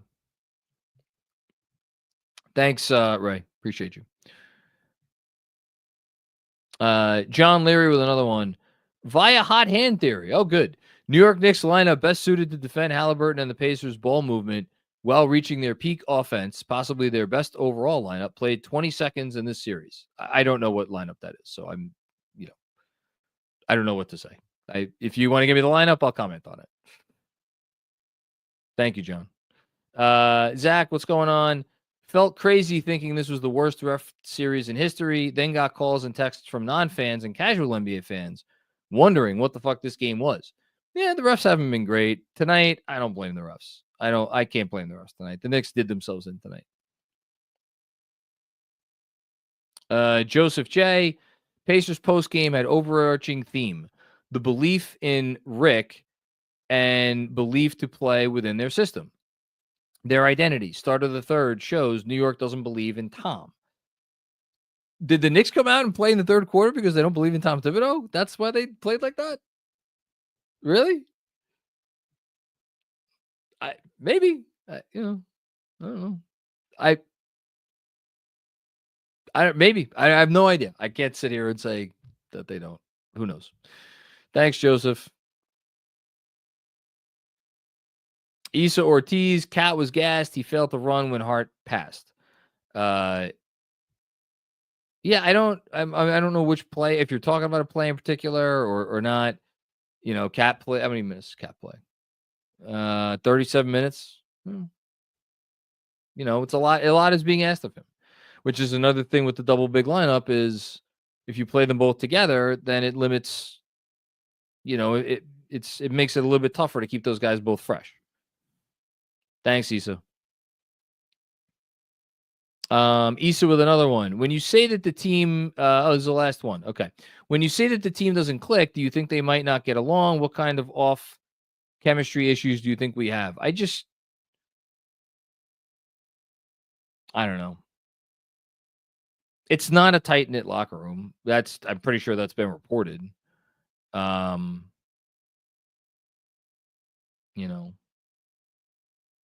don't know. I think, how many different times... I mean, shit, we just had Josh Hart literally got up on the freaking podium before game 3. And correct me if I'm wrong, Mark, I don't know if you remember this or if you want to go find the tweet, but I'm pretty sure he used the word agendas in the context of, I can't sit here all year and talk about that people have to put aside their agendas and then go complain about being put on the bench. So, and that is after multiple other interviews where he has used the word agendas, personal agendas. I know he has used the term before. I'm pretty sure he used that term a couple days ago. Maybe it was a slightly different term, but the message was coming through loud and clear. Oh, here we go. There it is. Thank you, Mark. I can't sit here and preach about sacrifice and getting out of our own personal agendas and all that, and then a decision like this is made to be mad about it. Okay. He's saying the quiet part out loud, folks. He's saying the quiet part out loud. I don't know what else I have to tell anybody. If one of the players on your team is talking about agendas and mentioning the word agendas in fucking on May 28th or whenever he said it, May 26th, if that doesn't scream from the rooftops that things have not been copacetic and hunky-dory all along the way here, what else do you need to hear? Again, watch the beginning of the third quarter. I would love to sit here and be like, oh, those guys all went out there and they played like dog shit as a collective group because they hate the coach. Oh, okay. Maybe. Maybe. Boy, oh boy, I wish that was the case. Because that would be such an easy problem to solve. But when you got players making $50 million a year and $40 million a year and about to sign, what is Mikal Bridges' extension going to be? $40+ million a year. That's great. Okay, if some of those players have agendas, doesn't mean you just swap them out for other ones that don't have agenda. They have gotten themselves into the situation where they have this mix of players and personalities, and it is clearly not heading up to the right things, at least. And you got to figure it out. And like, shit, maybe there is a coach who come in here and get everybody on the same page. I don't know. That would make things so much easier. Because the alternative, I don't know what the alternative is, but it's unpleasant. I will say that. Anyway, that's it. All right. I'll see everybody. What am I going to see everybody? After the game on Thursday. Appreciate everybody tuning in, subscribing, the whole thing. I'm sure we're going to have some kind of content tomorrow. We do things every day here. But in the meantime, enjoy what is left of your week. Try not to let this basketball team get you down too much. Just tell yourself it's almost over. And I will be back with more fun and games before you know it. Peace out.